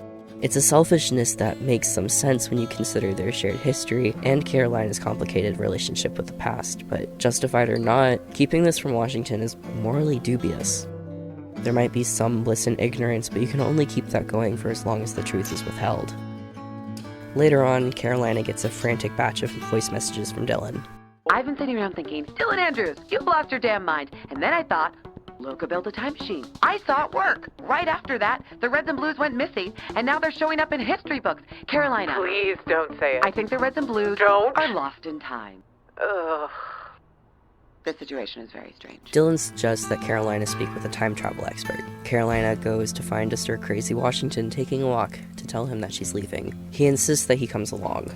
We're just going to talk to Dylan's expert. Nothing serious. Sounds fun. Trust me, I'm fine. I know myself. I take a hit, I bounce back. I know you do. It reminds me, I ever tell you about my cat, Loki? Nope. Had him back when I was a kid. He was our family pet. Loki was always getting into trouble. This line is an absolute gut punch, as the full extent of Washington's injury, unbeknownst to him, starts to come into focus. The barely disguised pain in Carolina's voice as she continues to shelter him from the reality of the situation hurts so much because we know these characters so intimately by now. We've seen them overcome the odds so many times, but this feels different. The paradigm shift that came with Epsilon's final stand has established a universe in which our characters can get hurt and have to deal with the consequences of that. This is why, even with the establishment of time travel and phenomenal cosmic powers and sentient lens flares, that it still manages to fit within our internal logic of the universe, and the viewer can maintain their suspension of disbelief. Together, the two of them go to meet Dylan's foremost expert on time travel. In the months since he helped Dylan with her expose on the Reds and Blues, Jax has reached his final form, an asshole director of blockbuster action movies. His current feature is a dramatized retelling of the Blues and Reds, with his art department having faithfully recreated Temple's base for the set. Washington's memory of the place is hazy at best, but Carolina shifts Jax's attention before he can inquire further. The film has encountered constant setbacks and production difficulties, all of which Jax is delighted by under the notion that a tortured set leads to excellent film quality. They get shown a recreation of the room where Carolina and Wash were tortured by Temple. Washington doesn't remember at first, but it's slowly coming back to him. Carolina is uneasy about this, but Washington decides that maybe the set visit will help him put together pieces of last year that he's still missing. It's at this point that they learn that Sergeant Simmons are on set. Sarge? Nope. Sarge? Over there. The art department wanted to use mannequins. Sarge? Sarge, you can talk now. Simon says you can talk now, Sarge. Oh, hey, what's crack-a-lackin'? How's Nick, Wash? It's fine.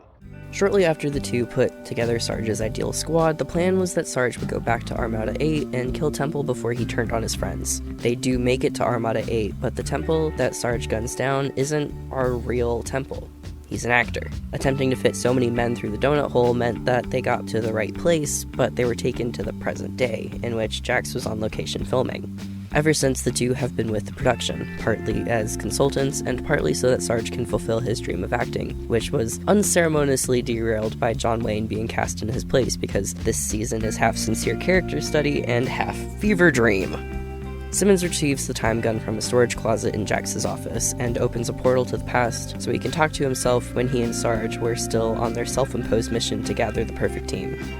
Neat! What's up, future me? Have you come to warn me about the terrible mistakes I'm about to make? Nope. I'm just showing Carolina, Wash, and Jax that time travel is real. Oh, Wash, you're okay! Thank goodness! How's the neck? It's fine. While Carolina and Wash are left dumbfounded, Jax is absolutely delighted. But now comes the question of what type of time travel it is that they're dealing with. Jax breaks it down for them that there are two main types of time travel, and they center around how they deal with paradoxes, the closed loop and the multiverse theory. Within a closed loop, the time traveler can go back in time so long as they don't do anything that would break the timeline, such as doing something that would prevent them from ever traveling in the first place. For example, fixing a mistake or a regret would wind up negating the reason why they ever went back to correct the past. So far, it doesn't seem as though the guys have done anything that would have prevented them from ever using the time guns. In contrast, the multiverse theory would posit that changes to the timeline would cause it to break off into its own new timeline, a la the MCU. Paradoxes are thus largely ignored, but as far as the laws of physics go, that would mean that a time machine would be capable of generating all the matter and energy of an entire universe, which is theoretically pretty much impossible.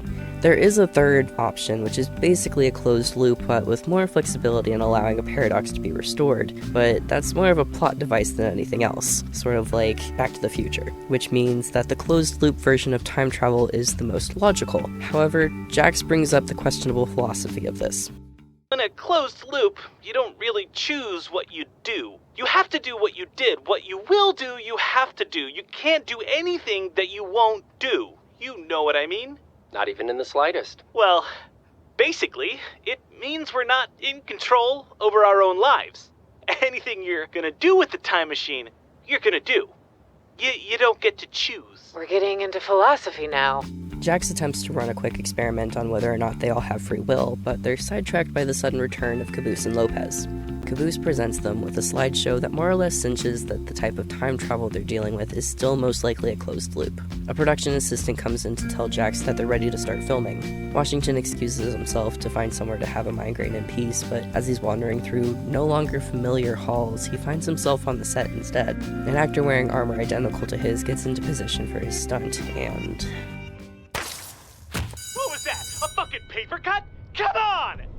Action!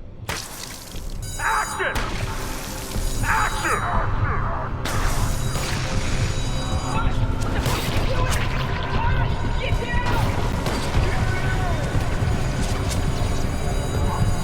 Hey, you okay? Yeah, I'm fine. I'd be more fine if people gave me some space.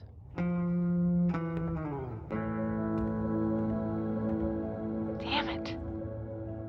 Back with Tucker, Kai, and Griff, Huggins has gotten them a formal meeting with Atlas and the other cosmic powers. Naturally, they squander any bargaining power they have because Tucker and Griff are petty, leaving Griff with a sword of his own and Kakaina full of resentment. She leaves them on Iris alone, hoping that maybe a few hours of introspection would help Tucker understand why she's pissed off. But when she returns, she realizes that it was pointless. When Tucker calls her frigid, she calls him out as a narcissist who, even after making himself the King of England, still wasn't satisfied.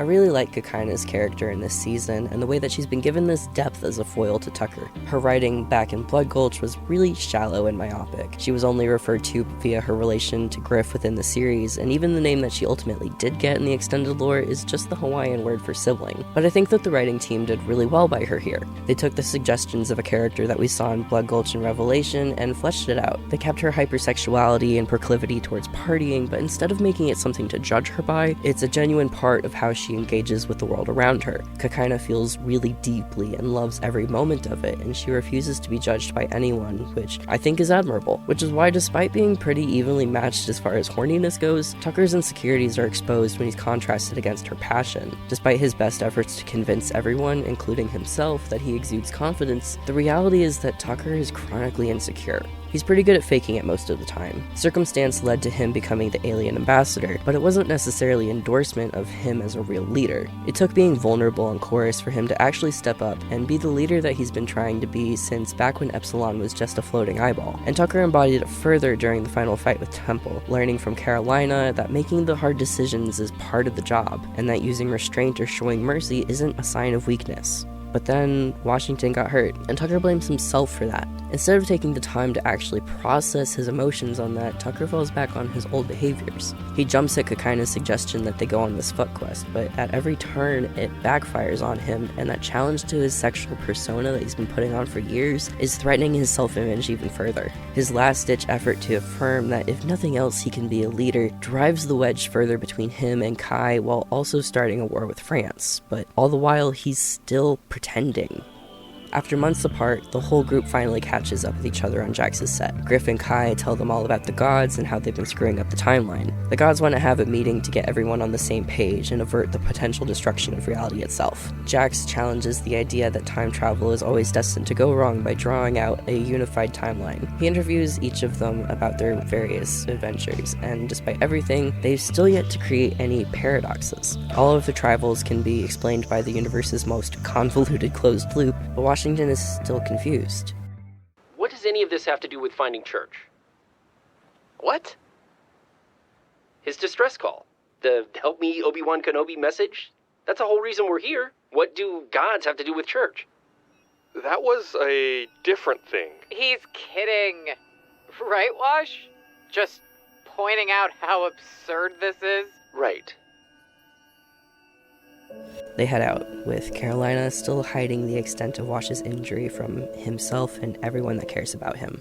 The Reds and Blues and the Cosmic Powers introduce themselves. In order to placate them into behaving, Atlas gives everyone demanding a sword what they want. I'm actually proud of you, Caboose. I want that golf club. No! Fine. Glad to join the ball game. Club. Caboose? You should have said club. I prefer BLT, but it is good, sandwiches. Atlas gives the gang the lore dump about how they came to be, with the season's writers drawing from Greek mythology in particular. Krovos is a combination of two figures within Grecian mythos, the leader of the Titans Kronos and the god of time Kronos, spelled with CH versus a K. The differentiation between these two is oftentimes blurred even within mythological studies, and within pop culture they tend to be considered the same figure, but in true Greek fashion, Krovos was ultimately overthrown by his children. Burnstorm, this guy, created a labyrinth within a black hole as a trap for Krovos. Scientifically speaking, the closer one gets to a black hole, the slower that time gets. So by placing Krovos within one, they took away the bulk of Krovos' power.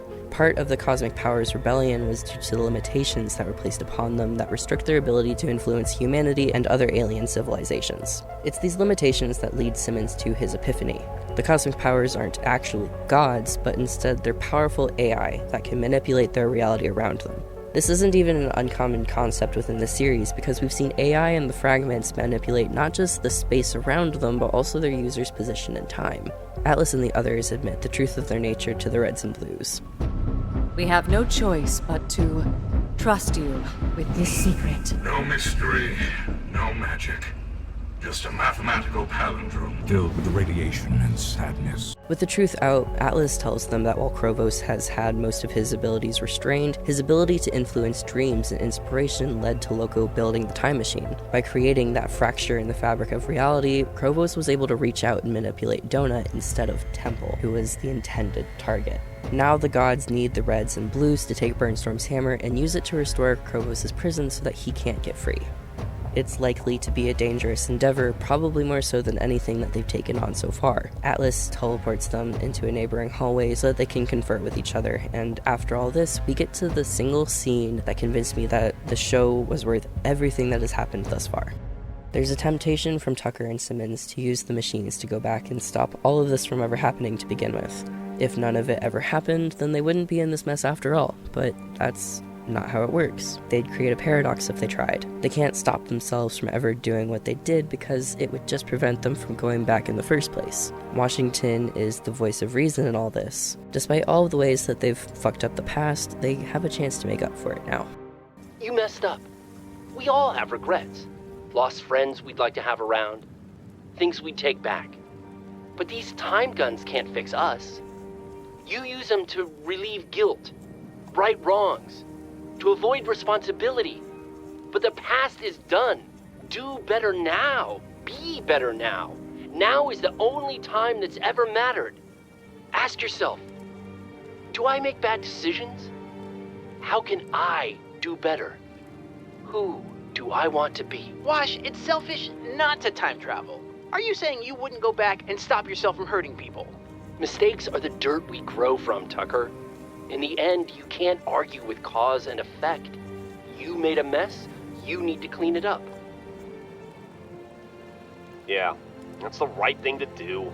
The guys are committed now, and Washington wants to come along, but Carolina can't keep hiding the truth from him any longer. No. You're not coming.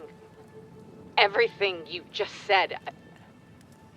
I should have told you, Wash. I can't believe I let it get this far. Whoa. Slow down. It's okay. It's not. It's really not. You can't come. You can't fight. Carolina, it's me you're talking to. Stop being so fucking nice. You're sitting this one out, Wash. I mean it. You're on the DL. I'm not disabled. You are. You were really hurt. Yeah? Really hurt. More than I've told you. Your gaps in memory, the frustration you've been feeling. Wash, I've had to watch you struggle with it. I should have said... Carolina, spit it out. Your injury caused what's known as cerebral hypoxia. We don't know the extent of the damage, but when you were shot in the neck, your brain was starved of oxygen. For how long? A while. How long? Several minutes. Your brain went minutes without oxygen. And did you all know? No. Did you? No. Was I the only one who didn't know I have fucking brain damage? Dude, we had no idea. I kept it from everyone, Wash. Including me! Yeah. How could you keep that from me? I just... Look, I didn't want to upset you. Wash!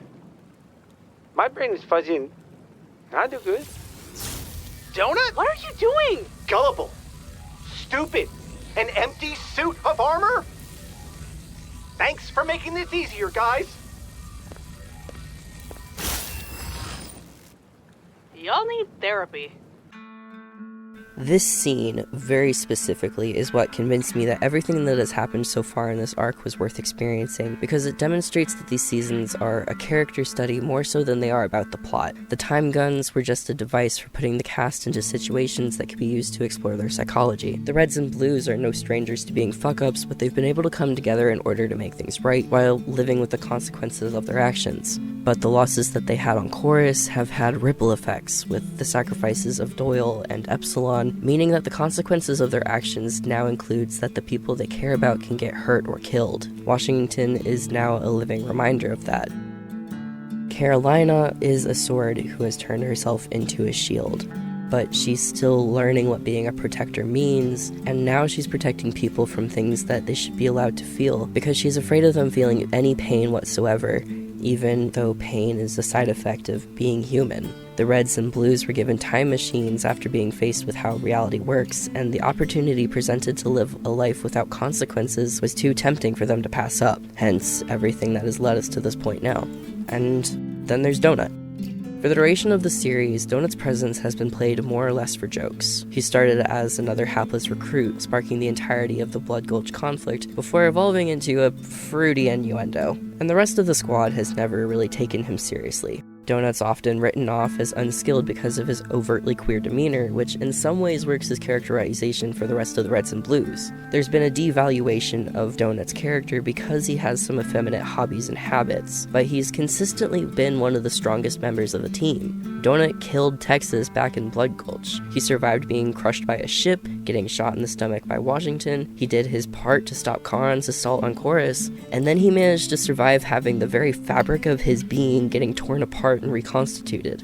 But he's still treated like a joke by the rest of the crew, who refuse to recognize his capabilities, which I think makes his betrayal feel neither unexpected nor unwarranted, even if it is initially startling. In Krovos, Donut found someone who seemed to truly value his abilities, filling a hole in him that had never been satisfied before by any of the other men in his life. Krovos has spent this season reaching out to Donut and telling him exactly what he wants to hear, so when the people he's considered to be his friends for years act just as Krovos has assured him that they will, Donut feels like he's been deceived and is only now seeing the truth. Carolina's willingness to lie to her closest friend feels like the ultimate sign of who they all are, because Washington has been the best among them for so long, and if even he can have his autonomy disrespected, then Donut might never get what he needs from them.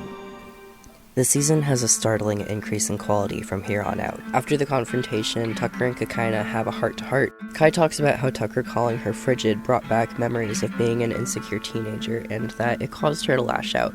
Tucker sincerely apologizes and admits that he feels like a fuck-up. Washington getting hurt happened because of his actions. One of his closest friends was shot while looking right at him when it happened. When Kakaina asks him what he's going to do, Tucker resolves that they need to go back in time and stop Wash from ever getting shot. Carolina feels so guilty that this time she's on board with it immediately. Her reasoning is that they've already done so much damage to time thus far that saving one man from one bullet can't make things that much worse. David's hurt. We have to go. The rest of them readily agree, including Griff. Huggins feels utterly betrayed by her friend. She was spying on them for Atlas in anticipation of something like this happening. Griff is sorry, but he's committed now.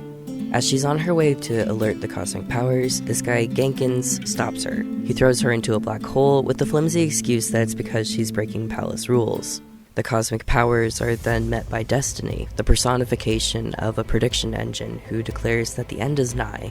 They all resign themselves to the future, uncertain of whether or not the Reds and Blues will complete the mission that they were given. This finale doesn't waste even a single second. The pacing is tight, a steady ticking in the soundtrack highlighting how they're working on stolen time. I wish I could find the tracks that play throughout this last episode because the music is so fucking good. The music and sound design have been phenomenal throughout most of the series, but this is a particular highlight for me. The gang does their best to draw as little attention to themselves as possible, nearly stumbling into Locus as he's mid-rescue for past Carolina and Wash. After a brief encounter with the delirious Washington, Griff realizes that something is off. He smells pizza. But Temple's team only ever ate fish, and pizza shouldn't exist anymore. There's another time traveler here, someone who's been fucking with them from the very beginning. He goes to investigate while the rest of the guys make their way through the base, using the power of callbacks to clear the path forward. Meanwhile, Donut has the hammer. He goes to confront Krovos to get the truth out of him. Donut realizes that he was deliberately targeted, killed, and brought back in order to convince him to help break Krovos' prison. Though his friends aren't perfect and even dismissive of him at times, Donut's loyalty to them is stronger than it is to any god. It's interesting looking back at season 15 now, given the scene between Donut and his counterpart discussing their favorite philosophers. He brings up Dostoevsky as one of his favorites, a Russian novelist and a rejecter of determinism, aka the idea that there is no free will and that everything that has happened was always going to happen. This ties back into the philosophical conundrum that Jax proposed through the closed-loop idea of time travel. Dostoevsky's writing fixates heavily on individual freedom as a defining human quality, and balancing that with his orthodox need for a god. And now, here we see Donut using that individual freedom to reject the creator who used him. I think that's a really interesting response to the philosophical quandaries that have been posed throughout this arc, coupled with how being paradoxical is somewhat part of human nature. Being human means having the ability to use your free will to choose your own fate. Unfortunately for Donut, he's not the only pawn in Krovos' grasp. Griff follows his nose and finds Genkins deeper in the base.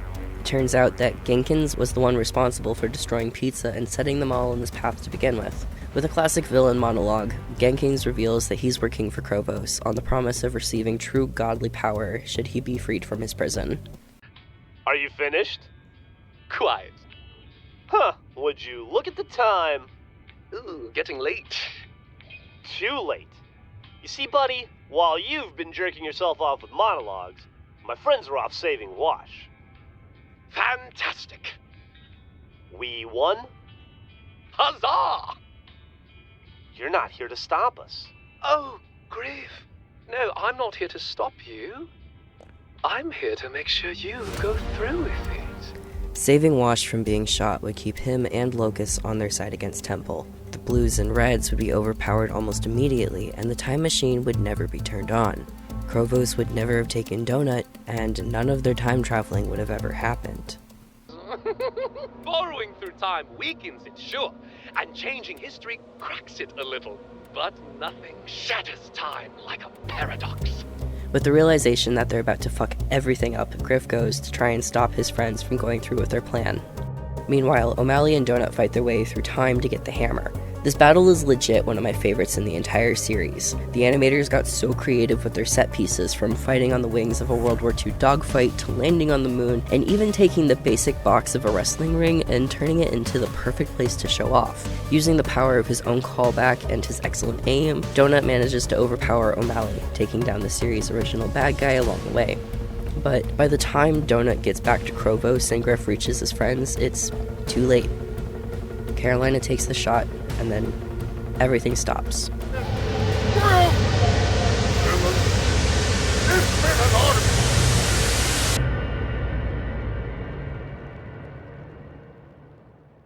And then we're back at the beginning.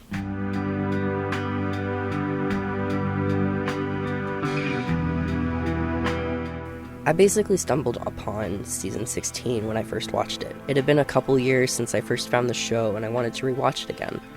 I can't remember if this was when I first saw that it had been pulled from Netflix, but the show was available on YouTube, so I did my rewatch of the first 13 seasons. And then I found out that they'd made more.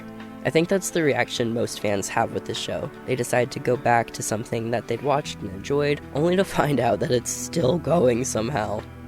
I'd seen season 15 up to this point, but the fact that this season was how they'd committed to continuing the show felt so absurd to me. And then it turns out that it's good! It's in direct conversation with the media that inspired it, making for some really excellent time travel concepts. As an exploration of these characters, I really love that it gives us the ability to narrow in on cast members that have been historically overlooked, like Griff and Donut. And the amount of weight that was given to Wash's cerebral hypoxia is amazing, and Caboose's little line of, "My brain is fuzzy and I do good." It just really hits me in the gut. But even beyond the character work, there are so many details that show that the writers had a lot of love and enthusiasm for the story that they'd chosen to write. The season is layered with references to various world religions and mythologies. Huggins and her brother Muggins are a reference to the Norse god Odin's ravens, Hugin and Munin. Kali Rama is inspired by the Hindu goddess Kali, who represents time and destruction. Atlas is obviously Zeus, with overt references to the family wreath that is the Greek pantheon, and the eccentric ways in which Zeus used his shapeshifting abilities. You'd better not go off turning into a swan. Oh, you mean my one outlet? Why even be god of gods?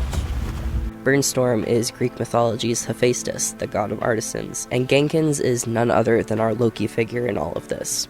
And then, even among the core cast, you have references to Donut as Jesus, Tucker as Narcissus, and I'd even argue that Carolina is a Valkyrie. Specifically, she's the shield-bearer Skuld, who in poetry represents debt and obligation, and who decides the fate of fighters. This might be a stretch on my part. I know that it's not a perfect analog, but there was so much care put into this arc's shenanigans that I can't help but add my own readings into the mix. Her desperation to try and change the fate of the closest person to her is something that's just so resonant. And I have to talk about the track that plays during the reveal. Limited Duty is one of those pieces that I can't listen to without getting a lump in my throat. The way it starts, with its hazy atmosphere and that tinnitus ringing, mirroring Washington's state of mind ever since the accident, and then the piano playing this almost haunting cadence. The synths that get added as the truth is revealed, and then the part that really fucking gets me is that little callback to another agent who was shot in the throat. That this betrayal, this rage he's feeling, could be the final straw that strips him of the compassion that he's always been able to find again. By the end of the season, all of the cringe that we'd started with has transformed into a real sense of sincerity. It's all been in service to furthering the cast's development, and I really love that. Especially because as we go into season 17, Singularity, we're taken back to the very beginning.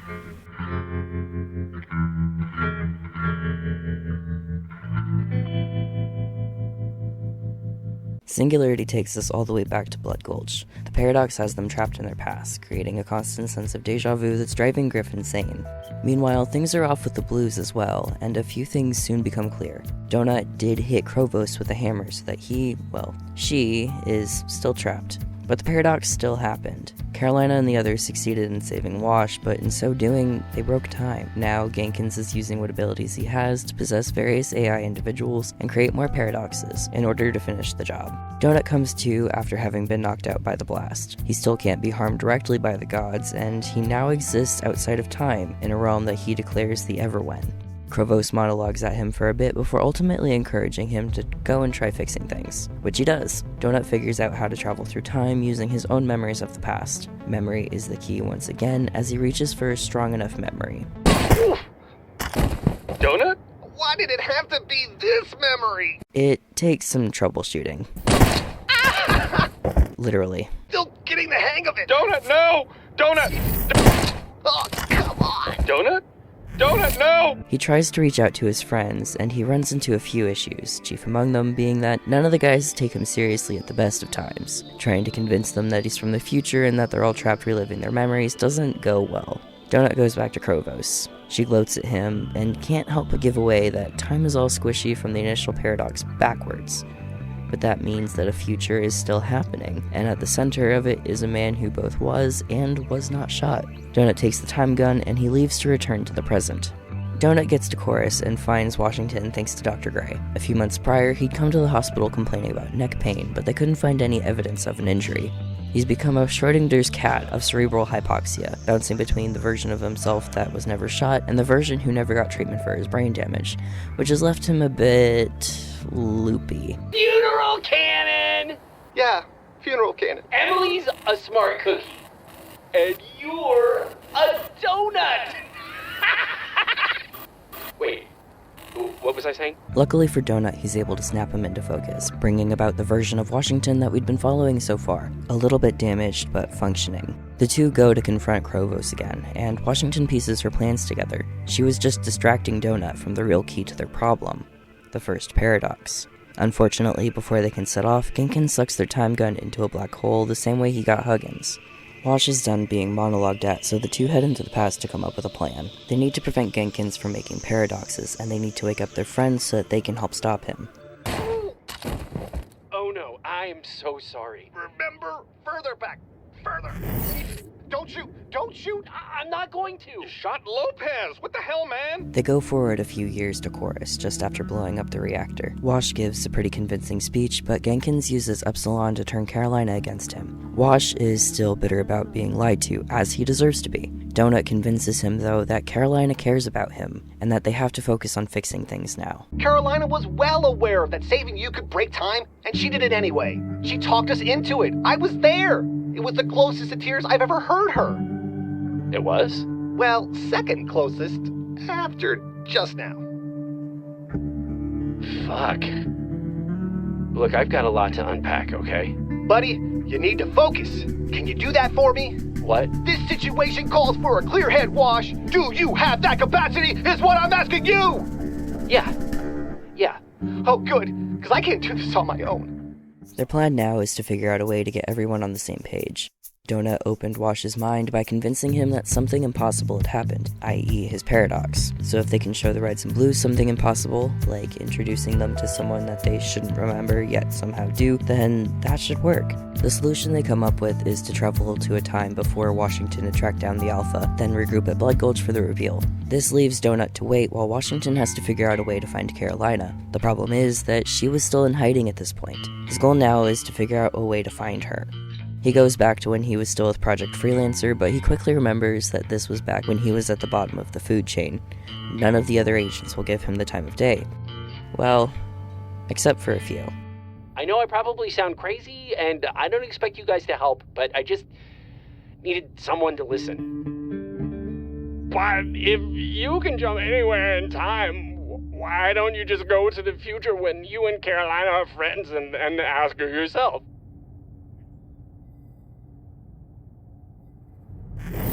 Carolina, can I ask you something about your past? Yeah, of course. What's up? God damn it! Whoa, are you okay? I'm great! Apparently this bit was based on an actual interaction that the lead writer had while trying to figure out how Wash should be able to find Carolina, and as a writer myself, I feel Wash's anguish here so viscerally, because I too have agonized over ways to make a plot function, but it works. The version of Carolina that Wash has grown close to is happy to share the truth with him. She re-enlisted in the military with forged documents, hiding in plain sight in the middle of nowhere. Like father, like daughter. Washington convinces her that they have the same goals of exposing the project and taking down the director. Carolina is devastated when she sees Delta, knowing what it means about York's fate. But she sees something about Wash that she can't explain. The glimmer of our Carolina feeling something familiar. It's okay if you don't trust me entirely. No, that's the thing. I do. You do? We weren't very close when we were in the project together, but for some reason, I feel like I can count on you.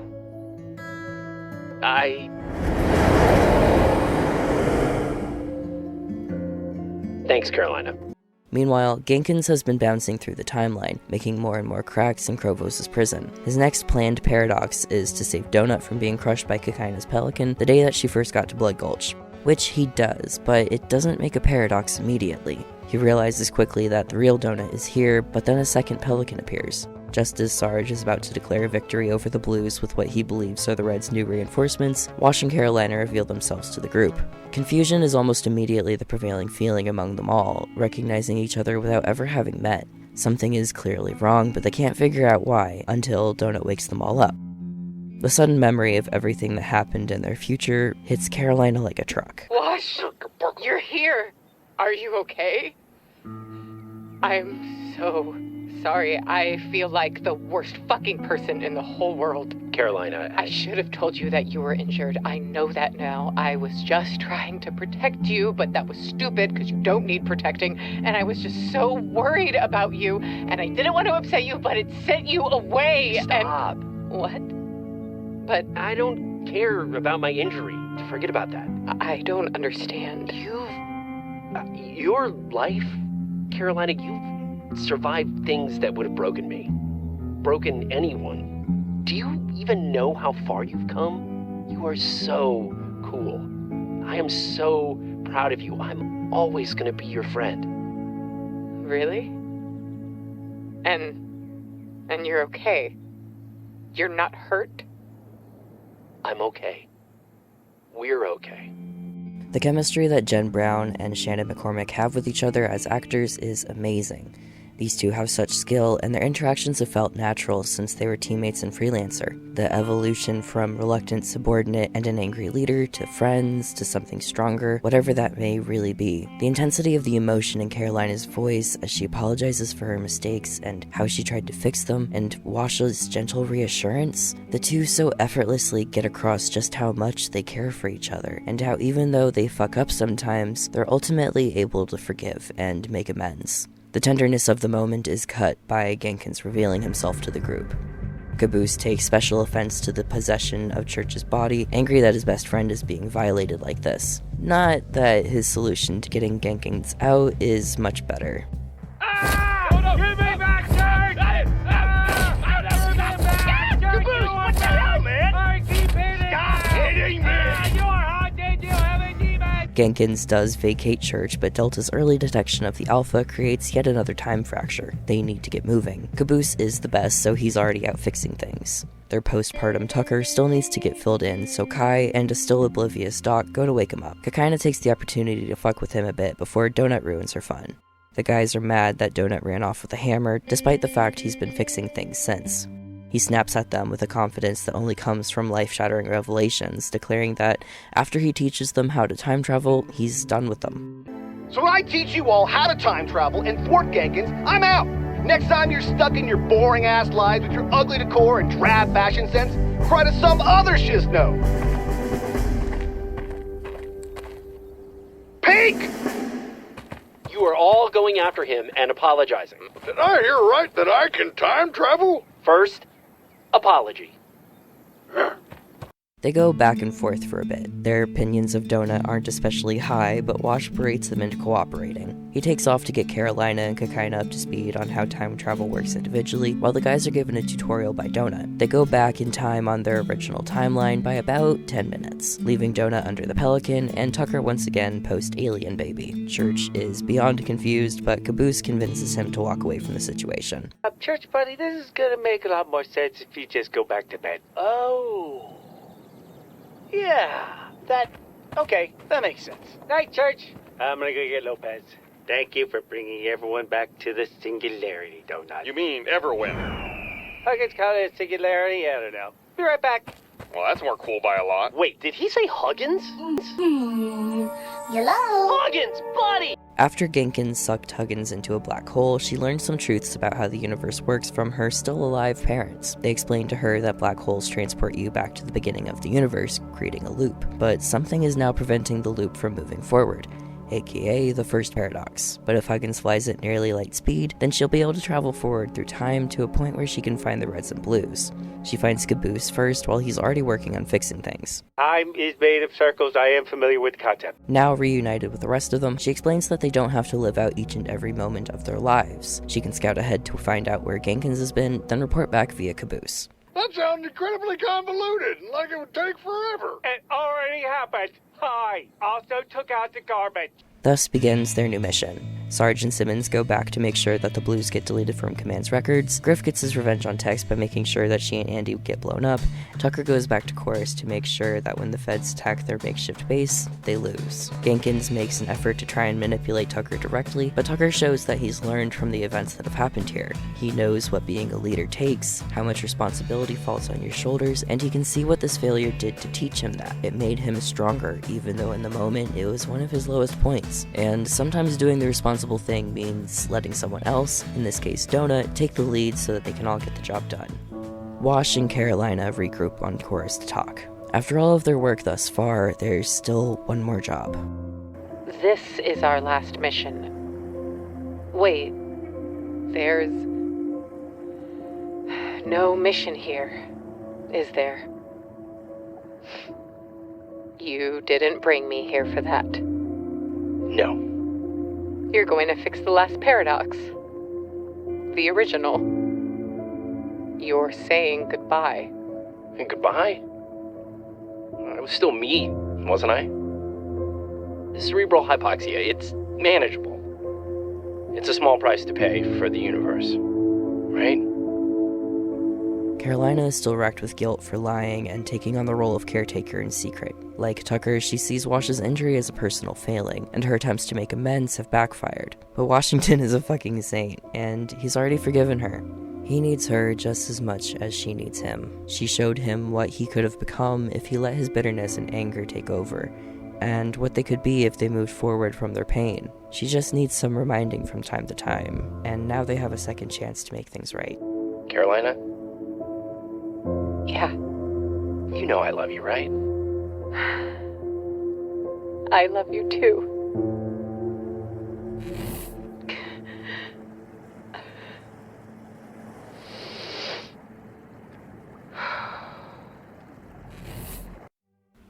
Back in Krovos' prison, Genkins is getting chewed out for his continued failure to free her. And I really just want to take a second to gush about these two voice actors as well, because they're just so good, and they sound like they're having the best time. Lee Eddy as Krovos absolutely crushes the delivery of these villain monologues. I long to pause it, to lie there with truth and fact, cause and effect cast off like tight clothes, so overtaken with oneness. But I no longer need that little orgy, Genkins, because you have utterly fucked me! And Genkins VA Rico Fajardo takes on the role of this trickster so well. There's something in the way he performs church that is so immediately unnerving, because it's obvious that it's Genkins in there, but he gets a lot of the mannerisms right that it doesn't immediately break the illusion from the other characters' perspectives. I have to give a special mention to this moment where he pretends to be Tex, because it's just so funny. Yeah, Tex here. What he said. Also, Church, you know, you're the ghost of a weird dude who created the robot equivalent of a body pillow. The way that he can't read the line without breaking a little is just so fucking funny to me. Anyways, back to the narrative at hand. Genkins takes offense to the notion that he doesn't have a plan of some kind. He convinces her to give what powers she has left with the notion that once she's free, she can kill the Reds and Blues herself and regain that power directly. She accepts the compromise, but immediately Genkins turns on her. If he can indirectly kill them, their power is his for the taking. The Reds and Blues are preparing to fix the final paradox. Wash asked for all of them to be there for when he takes the shot, not wanting to go through it alone. They're all in one place as Wash braces for what feels like an inevitability, but then time stops. Genkins freezes them in place, using his new powers to hold them hostage in this moment. When time starts up again, Wash gets pulled back by Lucas, and their past and present selves are now all trapped in the same place where they were when they saved him the first time. They're suddenly caught in the time beyond the singularity, inside the versions of themselves that went back in time, while an unshot Wash is still at the center of the paradox. Donut, meanwhile, is back in Krovos' prison. They test out using Simmons' time gun to see if they can get out, but they can't pass through the portal. Sound, light, and objects can, though. So they create a portal to speak with Donut. Genkins might have them trapped, but Krovos reveals to them that the golf club that Atlas gave Caboose is the same club that was used to imprison Krovos in the first place. If they can hit Genkins with it, then they should be able to stop him. And as it happens, Genkins made his first move back in Blood Gulch by stopping Church's first death. Donut and Wash know just what to do. Hey, Genkin! Firing main cannon. Son of a bitch! What? Kia! No! What? Firing main cannon. Son of a bitch!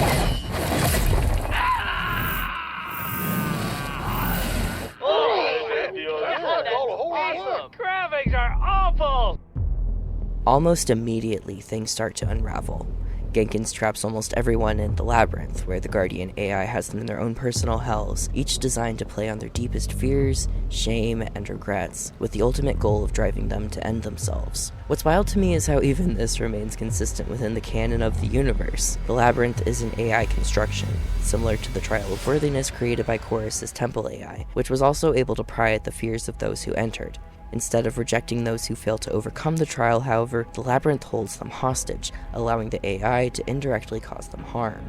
Washington's prison sees him as a failing leader, unable to save the people that he cares most about, while Carolina is confronted with that which she can't leave behind, the shame of who she was when she was with the project. Sarge is taken back to his earlier military days, Griff is tormented by his high school gym teacher, and Kakaina is confronted with the scorched remains of her family home. Lopez, on the other hand, is turned into a human and almost immediately throws himself into the black hole, unable to bear being a meatbag. Donut offers up the piece of Krovos' power that was given to him in exchange for her taking him to the labyrinth. It's not enough, but a Deus Ex Machina appears within the chamber. With both fragments, it's enough for the two of them to be sent into the labyrinth without getting caught in its trap themselves. Griff is the first to be rescued, while Doc and O'Malley finally reach a state of stability. I mentioned in my last video how Epsilon and his system of fragments were one of the best representations of dissociative identity disorder that I've ever encountered in media. On the other hand, we have Doc and O'Malley, the latter a result of Doc's psyche getting cracked by the Omega AI all the way back in Blood Gulch. The two of them have a very Gollum and Smeagol-esque relationship, which isn't the best depiction of mental illness. It's not meant to be anything especially deep, and it's more a vessel for conflict than anything, but I think that's what makes this moment in Wash's prison so delightful to me. Doc's been written for jokes, but between these last couple seasons we've gotten to see that there's an amount of depth there. His personal regrets linger, O'Malley's anger rears its head every now and then, and this is a moment to reconcile it all. The two of them become one, and O'Malley's raw physical strength combines with Doc's desire to help people. I own this body. Now, let's fucking do this! Griff, Lopez, Simmons, Kai, Tucker, Carolina. Yeah! O'Malley? Oh, he wishes. Griff goes to save his little sister, and this scene really hits me so hard. The two of them finally reconcile over Kai's being left behind when he left for the military. Their family home was burned down by accident, and she blames herself for what happened, having kept it a secret from her brother, ostensibly the only real guardian she had growing up. But Griff confesses that he always knew, and that he feels guilty himself for leaving her behind to seek some structure in his life. But they don't need to keep hurting anymore. They can move on from this and start over. The scene hits just a little too close to home for me. I have a little sister. She's not so little anymore. She's only a couple years younger than me, living in Canada with her fiancé. Our relationship is complicated. We love each other very much. We took care of each other growing up to make up for the lack given by the woman who lived out every moment on the front porch of our suburban home with a cigarette between her lips. We kept each other warm in the back of a freezing cold car every winter weekend while the heat and smoke escaped from a cracked open driver's window. We fought and yelled at each other constantly. When I turned 18, I used the privilege of adulthood to get out. The need to stop pretending that I was fine had become too overwhelming. I began living with our father full-time, taking on work to save up money for college. You probably watched my last video, this bit's just reiteration, but my sister has always had abandonment anxiety. As a little kid, she'd freak out if our father wandered over to the next aisle over in a grocery store and she hadn't noticed. I wanted her to join me when I left, but it wasn't in the cards for us, so she was still stuck with the woman on the porch. One Christmas at our mother's house, we nearly had a falling out, an argument with words still unspoken stinging us. And proving her right, I left. I gave the briefest of goodbyes to someone I had little interest in speaking to, and almost no words to the one person that I had known for a lifetime. We managed to reconcile after a while, the distance healing something that closeness never could, but in that moment, I came so close to never having my sister in my life again. There's something really rough about having the one person who knows you and your damage better than nearly anyone else ever could also be the person who can't stand being around you. But I really appreciate this little moment between Griff and his sister because it's really comforting to me to see people learning how to love each other again. They managed to get the others out of their respective prisons, aside from Caboose, who simply cannot be caged, which leaves Carolina. There's a bit of hesitation given that she's the scariest among them, so whatever she's afraid of must be worse. It's a little surprised that they find her being tormented by herself. The realization that none of this is real, just a reflection, helps to snap her out of her stupor. What follows isn't my favorite fight in the series, but it's not bad, all things considered. There's a use of orchestration and camera work that really helps to make the hits feel harder, but they're interrupted by these moments of slow-mo that don't really work for me. But the set work is great, especially once we return to the freelancer training room, with that old leaderboard looming overhead once again. But Carolina doesn't care about that anymore, and even when she gets knocked down, she knows that she has something even greater. Admirable, but you are weaker than me. In this time, in this place, you can't win. I don't need to. I found something stronger than strength, more satisfying than solitude and obsession. I found people worth being strong for. And right now, any one of them could pop you with a finger twitch. Say the word. The scene feels like such a defining part of Carolina's arc, and it's one of those things that really sticks with me. This moment where Wash is supporting her weight while Tucker stands at the ready behind her with his sword drawn is such an encapsulation of the growth that she's experienced since she was this broken person that's standing before her. She's moved on from the hurt of the past and the loss of her biological family to forge bonds that are even stronger than that of blood. The rest of the season moves very quickly, given that there are only 10 minutes left. Genkins is endlessly frustrated by the Reds and Blues' inability to be trapped. Oh, what is it with you people? I trap you in your past, you get out. I get the powers of a god. You skewer me with a golf club. I drop you into custom-made nightmares, and you make the nightmare fight me with a golf club? How are you like this? How do you do it? Friendship? As they're smacking Genkins around with the club, Donut has an epiphany. He lets slip that black hole sends you to the beginning of the universe, and this gives Genkins the idea that he can just go back to the start and gather his strength from there. Good job I figured that out in time. And good job you could read minds. And good job that we did a good job. Shut up and tell me why we just let Genkins go. What about Justice? Oh, he's going to prison. But it'll be his kids that put him in there. Wait. it's as though I just finished a puzzle. I'm surprised you guys didn't work it out. I'm usually the last one to. You don't mean... Yeah, it's a mind fudge, Wash, but Krovos had to come from somewhere. I am a god. I am born of the gods themselves. I defeated Krovos. I am God. I created the gods themselves. I am Krovos! I am Krovos! To me, this is a pretty satisfying way to close the loop. Krovos had to have come from somewhere, and now that she's effectively been locked away for good, there's just one last thing for the Reds and Blues to do. And I love that we don't get taken back to Armada 8 with the rest of them. I love that the audience doesn't have to watch Wash get hurt again. Instead, the camera just settles on that last little crack, and we know exactly what happened as it fades away.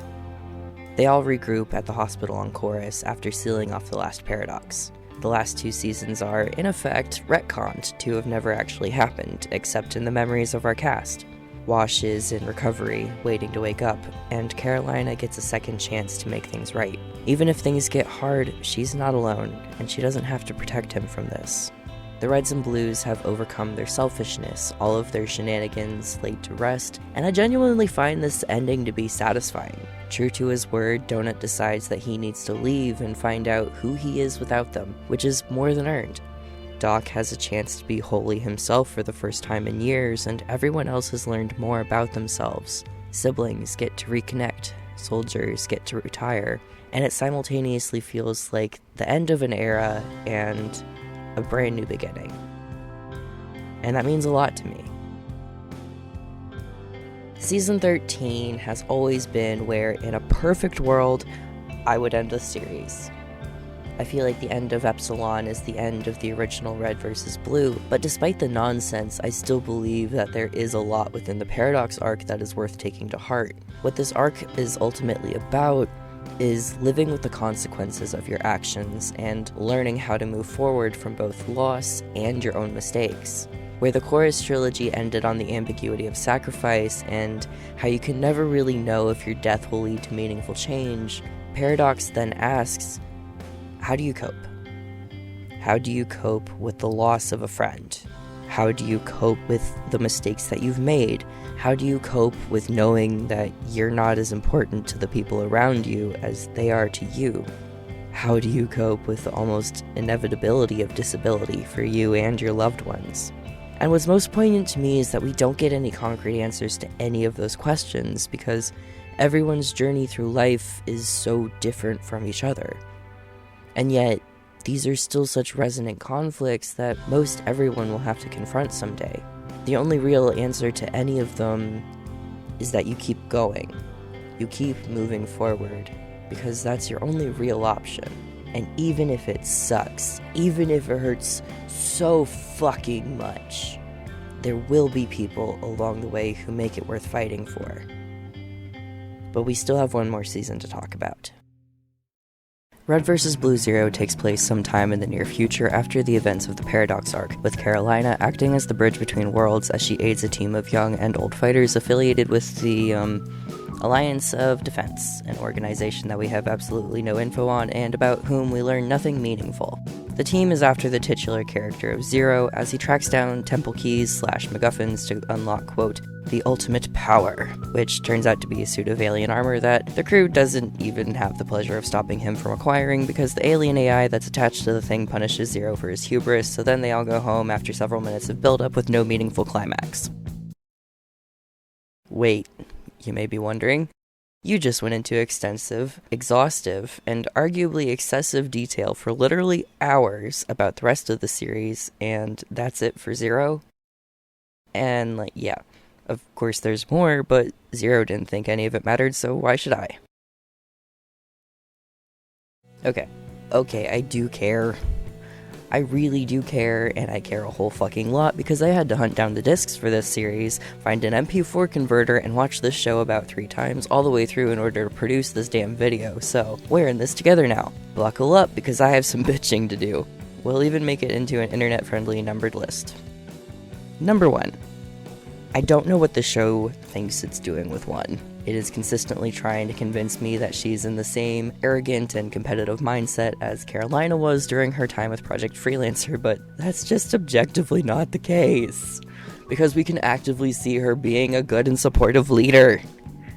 1 has very little personality, but the thing that she is decent at is coordinating with her teammates and trying to put a plan into action without any of the pressure to be the greatest that Carolina was suffering from for untold years. 1 has a tragic backstory that killed her parents that is mentioned only once by Axel during some poorly written expository dialogue, where he mentions that he adopted her afterwards. Him! This guy! This human embodiment of a golden retriever, a family man who is a house husband when he goes home, whenever that may be, because it kind of feels like he just lives here and we never see him apart from the organization. This man could do absolutely nothing wrong, and that includes raising 1 to be an emotionally intelligent and stable young woman, which she objectively is throughout the entirety of the show. Number 2. The cheesy metaphor of West and East / Phase, who are somehow the same person, and I don't understand how any of this process works. It's Tuesday, ain't cutting it, folks. This universe, for all of its baffling shenanigans and time gods, still exists with a consistent internal logic. If they'd bothered to give me any amount of reasonable technobabble, then I guess it'd be fine, but they didn't, so now I feel like I'm losing my mind again. Danielle's estrangement from her father is something that I would find really compelling if they had done literally anything with it, because we get the exposition and a scene that I appreciate the framing of, where West is refusing to hurt his daughter because he's done enough of that emotionally over the years. These two have the smallest hint of a story worth going into, and the writers just fucking didn't. Number 3. Washington and Carolina. I hate the way that Wash's cerebral hypoxia was treated in this season, and it just makes me so glad that he was sidelined for the majority of it, which sucks because I love Washington's character so fucking much. But I think the worst of it is honestly Carolina. Jen Brown is doing her damnedest to perform the lines that she's been given well, and there is a bit of enjoyment to be had in watching her fight with skills comparable to the show's Monty era. Though I don't believe he was the strongest showrunner, Torian Crawford is amazing as an animator for fight choreography. The fight scenes in this show, if you fully separated them from the plot, are gems. But Carolina's growth throughout Red vs. Blue has seen her come to an understanding that she doesn't like perpetuating violence. She's tired of killing people and fighting, and she's found that she's at her strongest just being with and supporting the people that she loves, none of whom we get to see her meaningfully interact with in this season. It's such a bizarre character assassination that leans far too much into fan service for folks who haven't seen the series since Project Freelancer, as though the Zero crew were trying to recapture the Monty era without understanding what made Freelancer a valuable arc for the show overall. Carolina's fights are great, but her fighting days have been left in her past, and I just want her to rest. Number 4. The animation is probably one of the most unnerving things about this show. Because it was rendered entirely using the Unreal Engine, there's no actual machinima in Zero, which means that the characters are manually animated at 60 FPS throughout the duration of the season. So when they're not actively fighting each other or the enemies, there's this uncanny valley nature to it. Does that even make sense? It has that same feeling as watching an animated Jabba the Hutt compared to the actual puppet. The puppet intrinsically feels better to watch because we can clearly see that the actors are interacting with it. And in Zero, everything is suddenly CG when we've previously been using, for all intents and purposes, puppets. The puppetry of machinima was what ironically grounded the viewer in the universe. Without that, everyone is overacting like a 14-year-old theater kid who really wants to get the lead in their high school's musical production. It's just really distracting to see the overuse of animation, especially because it makes the moments where you can see them pretending to machinimate stick out. It's like, that's not how it's supposed to look! Why are they holding their guns like that when you've established that they're not going to use them? And the people who have been watching this show, which had 16 narrative seasons before Zero, noticed that detail. Whether or not it was something you were conscious of while watching Zero, if you came into the show after seeing the rest of the series, then it's probably something that contributed to your discomfort. And speaking of discomfort, number 5, the poor pacing. The entirety of this show, if you watch it in its complete series form, as though it's a single cohesive unit, which is how I prefer to watch Red vs. Blue, it's insanely frustrating. It feels like a 3-hour action movie that had to have the bulk of its scenes cut in order to fit a 90-minute slot on cable TV.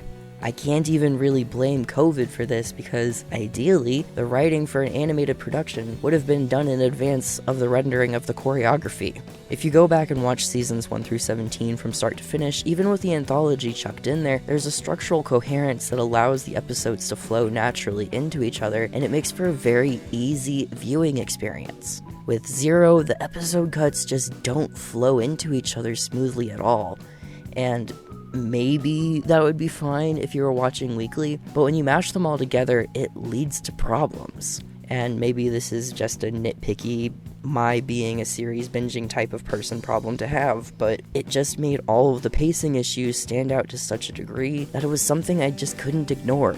I know that it's impossible given the release timings, but it legit feels like this season took inspiration from Rise of Skywalker for so many of its scenes.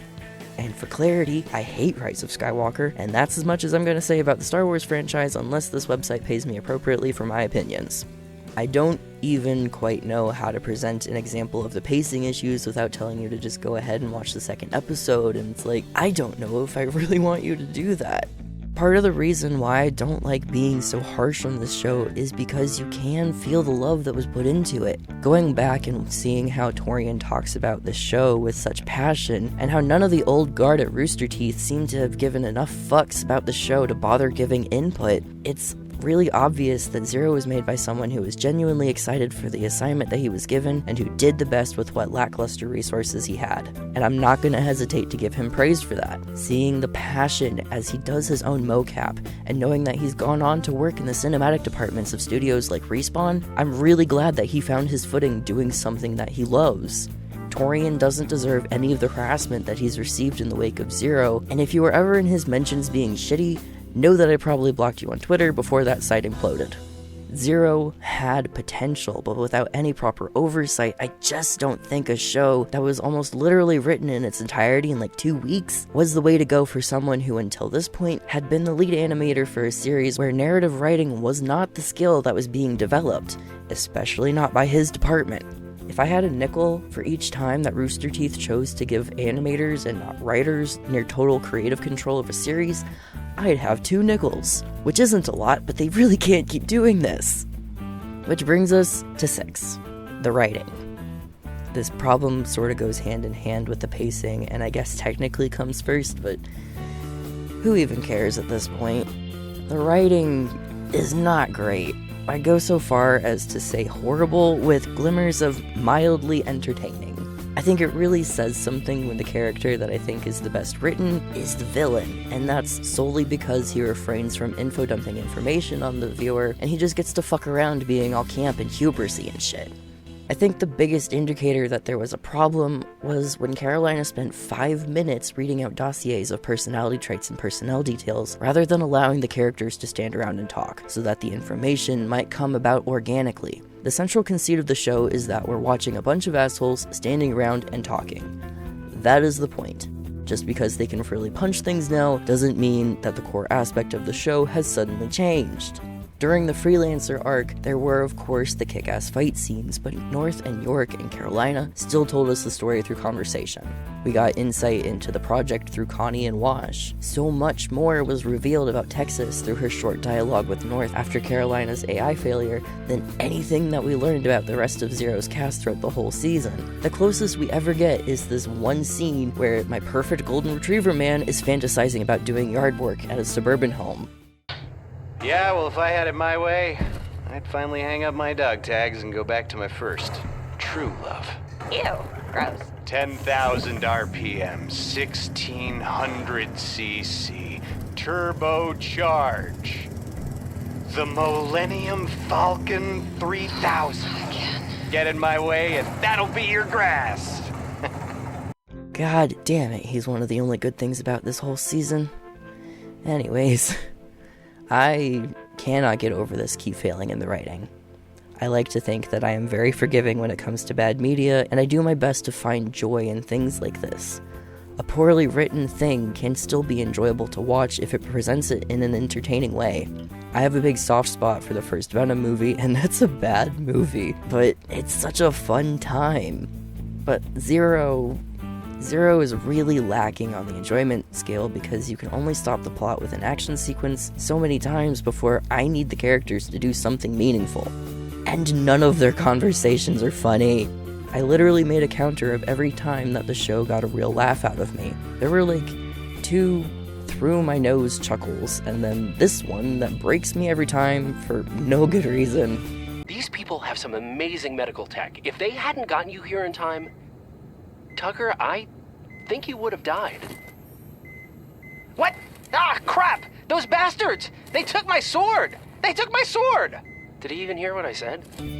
I don't even know why I think this is so funny. Is there something wrong with me? Has being subjected to the most middling nonsense of a show made it so that this is the standard I've lowered myself to? And like, you notice how it's with characters from our original cast? It's Washington and Tucker, characters who have been through hell together as friends and by now have been for years, who've had such a supportive and often amusing relationship. And it is refreshing to see them together, but even here, there's just something about the line delivery that's wrong. And I think what compounded this problem for me was the fact that they proved that they could do it right. Up until this point, I have not brought up the myriad of non-canon miniseries that Rooster Teeth had produced, because generally speaking, they have no bearing on the primary series, and half of it is sponsored stuff. But I guess now I might as well, since everything after Chorus was supposedly retconned out anyways. Please trust me, after all of the spite that I have for Zero, when I say that Family Shatters is a legitimately good time. I'd give it like a solid 3 out of 5 stars, pretty much on par with the rest of the show's other miniseries. I watched it before I ever saw the original season, with my first ever introduction to Zero's characters being Hard Boiled, West's noir detective episode. The opening of the episode actually captures the subtlety of Danielle and West's estrangement without bashing your head in, and then it has a good time fucking around with an old Hollywood-themed dream sequence that actually made me chuckle when Raymond got his death rattle. The other episodes are these small snippets that do infinitely more for character development and demonstrating the relationships between the characters than literally the entirety of RVB Zero. In one episode, it's revealed that one's first language is French, and she still struggles to speak English sometimes, implying that she, like her voice actress Fiona Nova, are both from France. This helps explain the moments throughout the show where one's dialogue sounds a bit awkward. It's because she's translating as she speaks, and suddenly, that one little trait makes her so much more interesting. That same episode shows that while Danielle has some damage, she's not just a bitch, she's a bitch with hobbies. And after all the mess of her arc and personal conflicts, I genuinely find that really endearing. In one episode, Walk and Talk, we can clearly see that these characters are capable of effectively bantering in a way that shows off their character traits naturally, rather than just telling the audience who the writers want us to believe they are. Unlike the main season they came from, and I'm so fucking mad that they didn't just lean into the camp with Zero because this dude's got the same flamboyant energy as Dr. Draken from Kim Possible. It would have been so much fun to juxtapose these inexperienced special agents against a comically evil for the sake of being evil character, rather than whatever weird shreds of nuance they were after in the show itself. I hate tearing into Zero the way that I have, but I just can't avoid what I believe to be necessary criticism. I can forgive the Paradox Arc's more inspired shark jumping moments because I'm still having a good time, and the flaws aren't nearly so overwhelming that I want to shut off my monitor. I happen to love cringy shit. I myself am incredibly cringy. I've been talking about this stupid show for fuck all knows how long now. I've spent months of my life working on this project between writing and video editing because I'm passionate about it, and I've only ever wanted to see it succeed and share that passion with my fellow fans and maybe introduce it to some new ones. There are a few parts of Zero that I do genuinely enjoy. As much as I'm annoyed that they fucked up Carolina's character arc, I do really like the moments where she and Raymond are interacting because Raymond is the closest that we have to capturing the energy of the original cast, in how he is simultaneously incredibly competent like Simmons and also a massive noob. It feels like old RVB when they're together. I also like Danielle when I'm not being told how to feel about her. I genuinely like that she and West have issues. It's good writing to set up a familial conflict within a big universe like this because it allows the viewer to relate to their situation with something grounded, and I would love to see their conflict be worked through. We could allow these two to reconcile as adults because it's so rare to see parents who fucked up own up their mistakes and try to develop a healthy dynamic with their kids that actively acknowledges the harm that was done to them.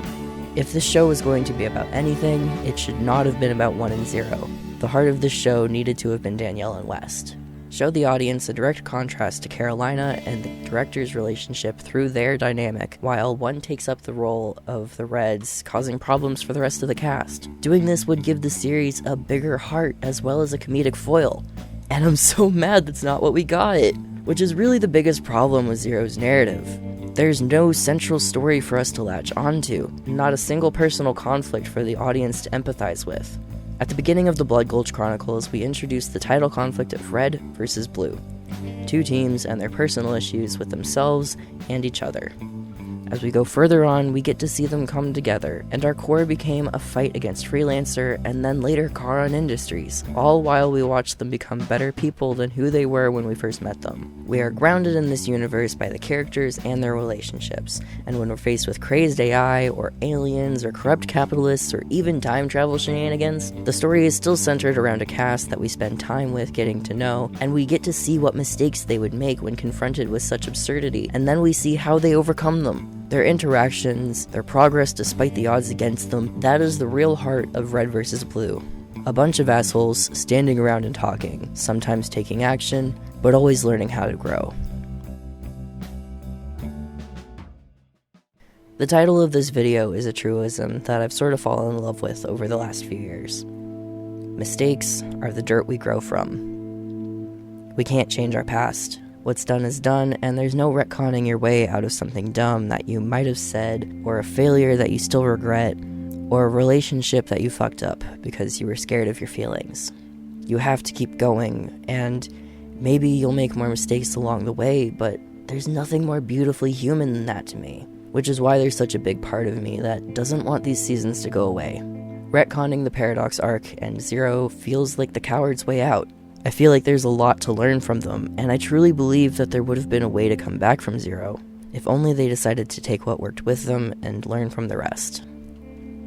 But there's no use in speculation anymore.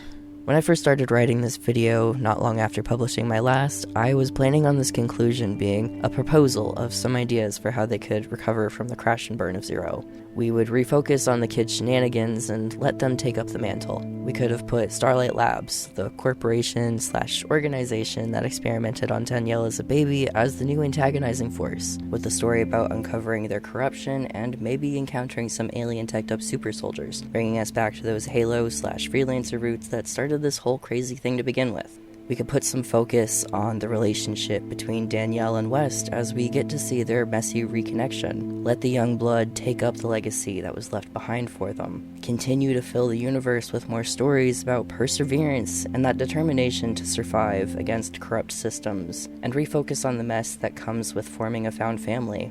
In times like these, more than anything, I think we need that reminder that we have more power than we know, and we can rebel against injustice. I want more stories like the ones that saved me during the transitional periods of my life. This video was originally going to conclude on a joke about me volunteering to become the new showrunner for the series. As someone who spent so much of his life dedicated to the space, I'd surely be able to salvage it somehow. At the very least, I can't do worse. And then, in March of 2024, Warner Brothers announced that they were shutting down Rooster Teeth, writing it off as a loss when they couldn't make a profit selling this niche, internet-defining company. All that's left for us now is a final send-off to a show, written by its founding creator, with a shallow goodbye to the characters and the audience that never stopped believing in them, even after all this time. But that's for another video, and I promise it won't take me 2 years to make this time. I want to share a sentiment I kept coming back to while figuring out how I wanted to write about these seasons with a poem by Heidi Priebe. To love someone long-term is to attend 1,000 funerals of the people they used to be. The people they're too exhausted to be any longer. The people they don't recognize inside themselves anymore. The people they grew out of. The people they never ended up growing into. We so badly want the people we love to get their spark back when it burns out, to become speedily found when they're lost. But it's not our job to hold anyone accountable to the people they used to be. It's our job to travel with them between each version and to honor what emerges along the way. Sometimes it will be an even more incandescent flame. Sometimes it will be a flicker that disappears and temporarily floods the room with a perfect and necessary darkness. I'm not the same person I used to be. Neither are these characters nor the creators, and chances are that neither are you. To me, love means not only an acceptance of change, but an embrace, a willingness to share in the growing process, to allow yourself to make accommodations for yourself and the people you're close to reach out and try to understand. And maybe you have to let them go. Maybe you tried and failed, and it's safer for you to move forward without them. Accept that where they've gone, you can't follow. But there are always those who are worth holding on to. And in so doing, you can fall in love over and over and over again. I have fallen in love with Red vs. Blue every time that I've watched it. Throughout its changes, the losses, the failings. There's just something about this series that gets me. And I think it's the fact that with every season, they always tried. From the addition of animation, to expanding the universe to worlds beyond the canyon, to passing the torch to the new blood. They kept moving forward, and they let new writers take the helm to tell their heartfelt narratives because, at the risk of giving them credit they may or may not deserve, a universe without stories is just empty space. And I would rather give them an honest second chance than write them off completely. I think we all deserve that much.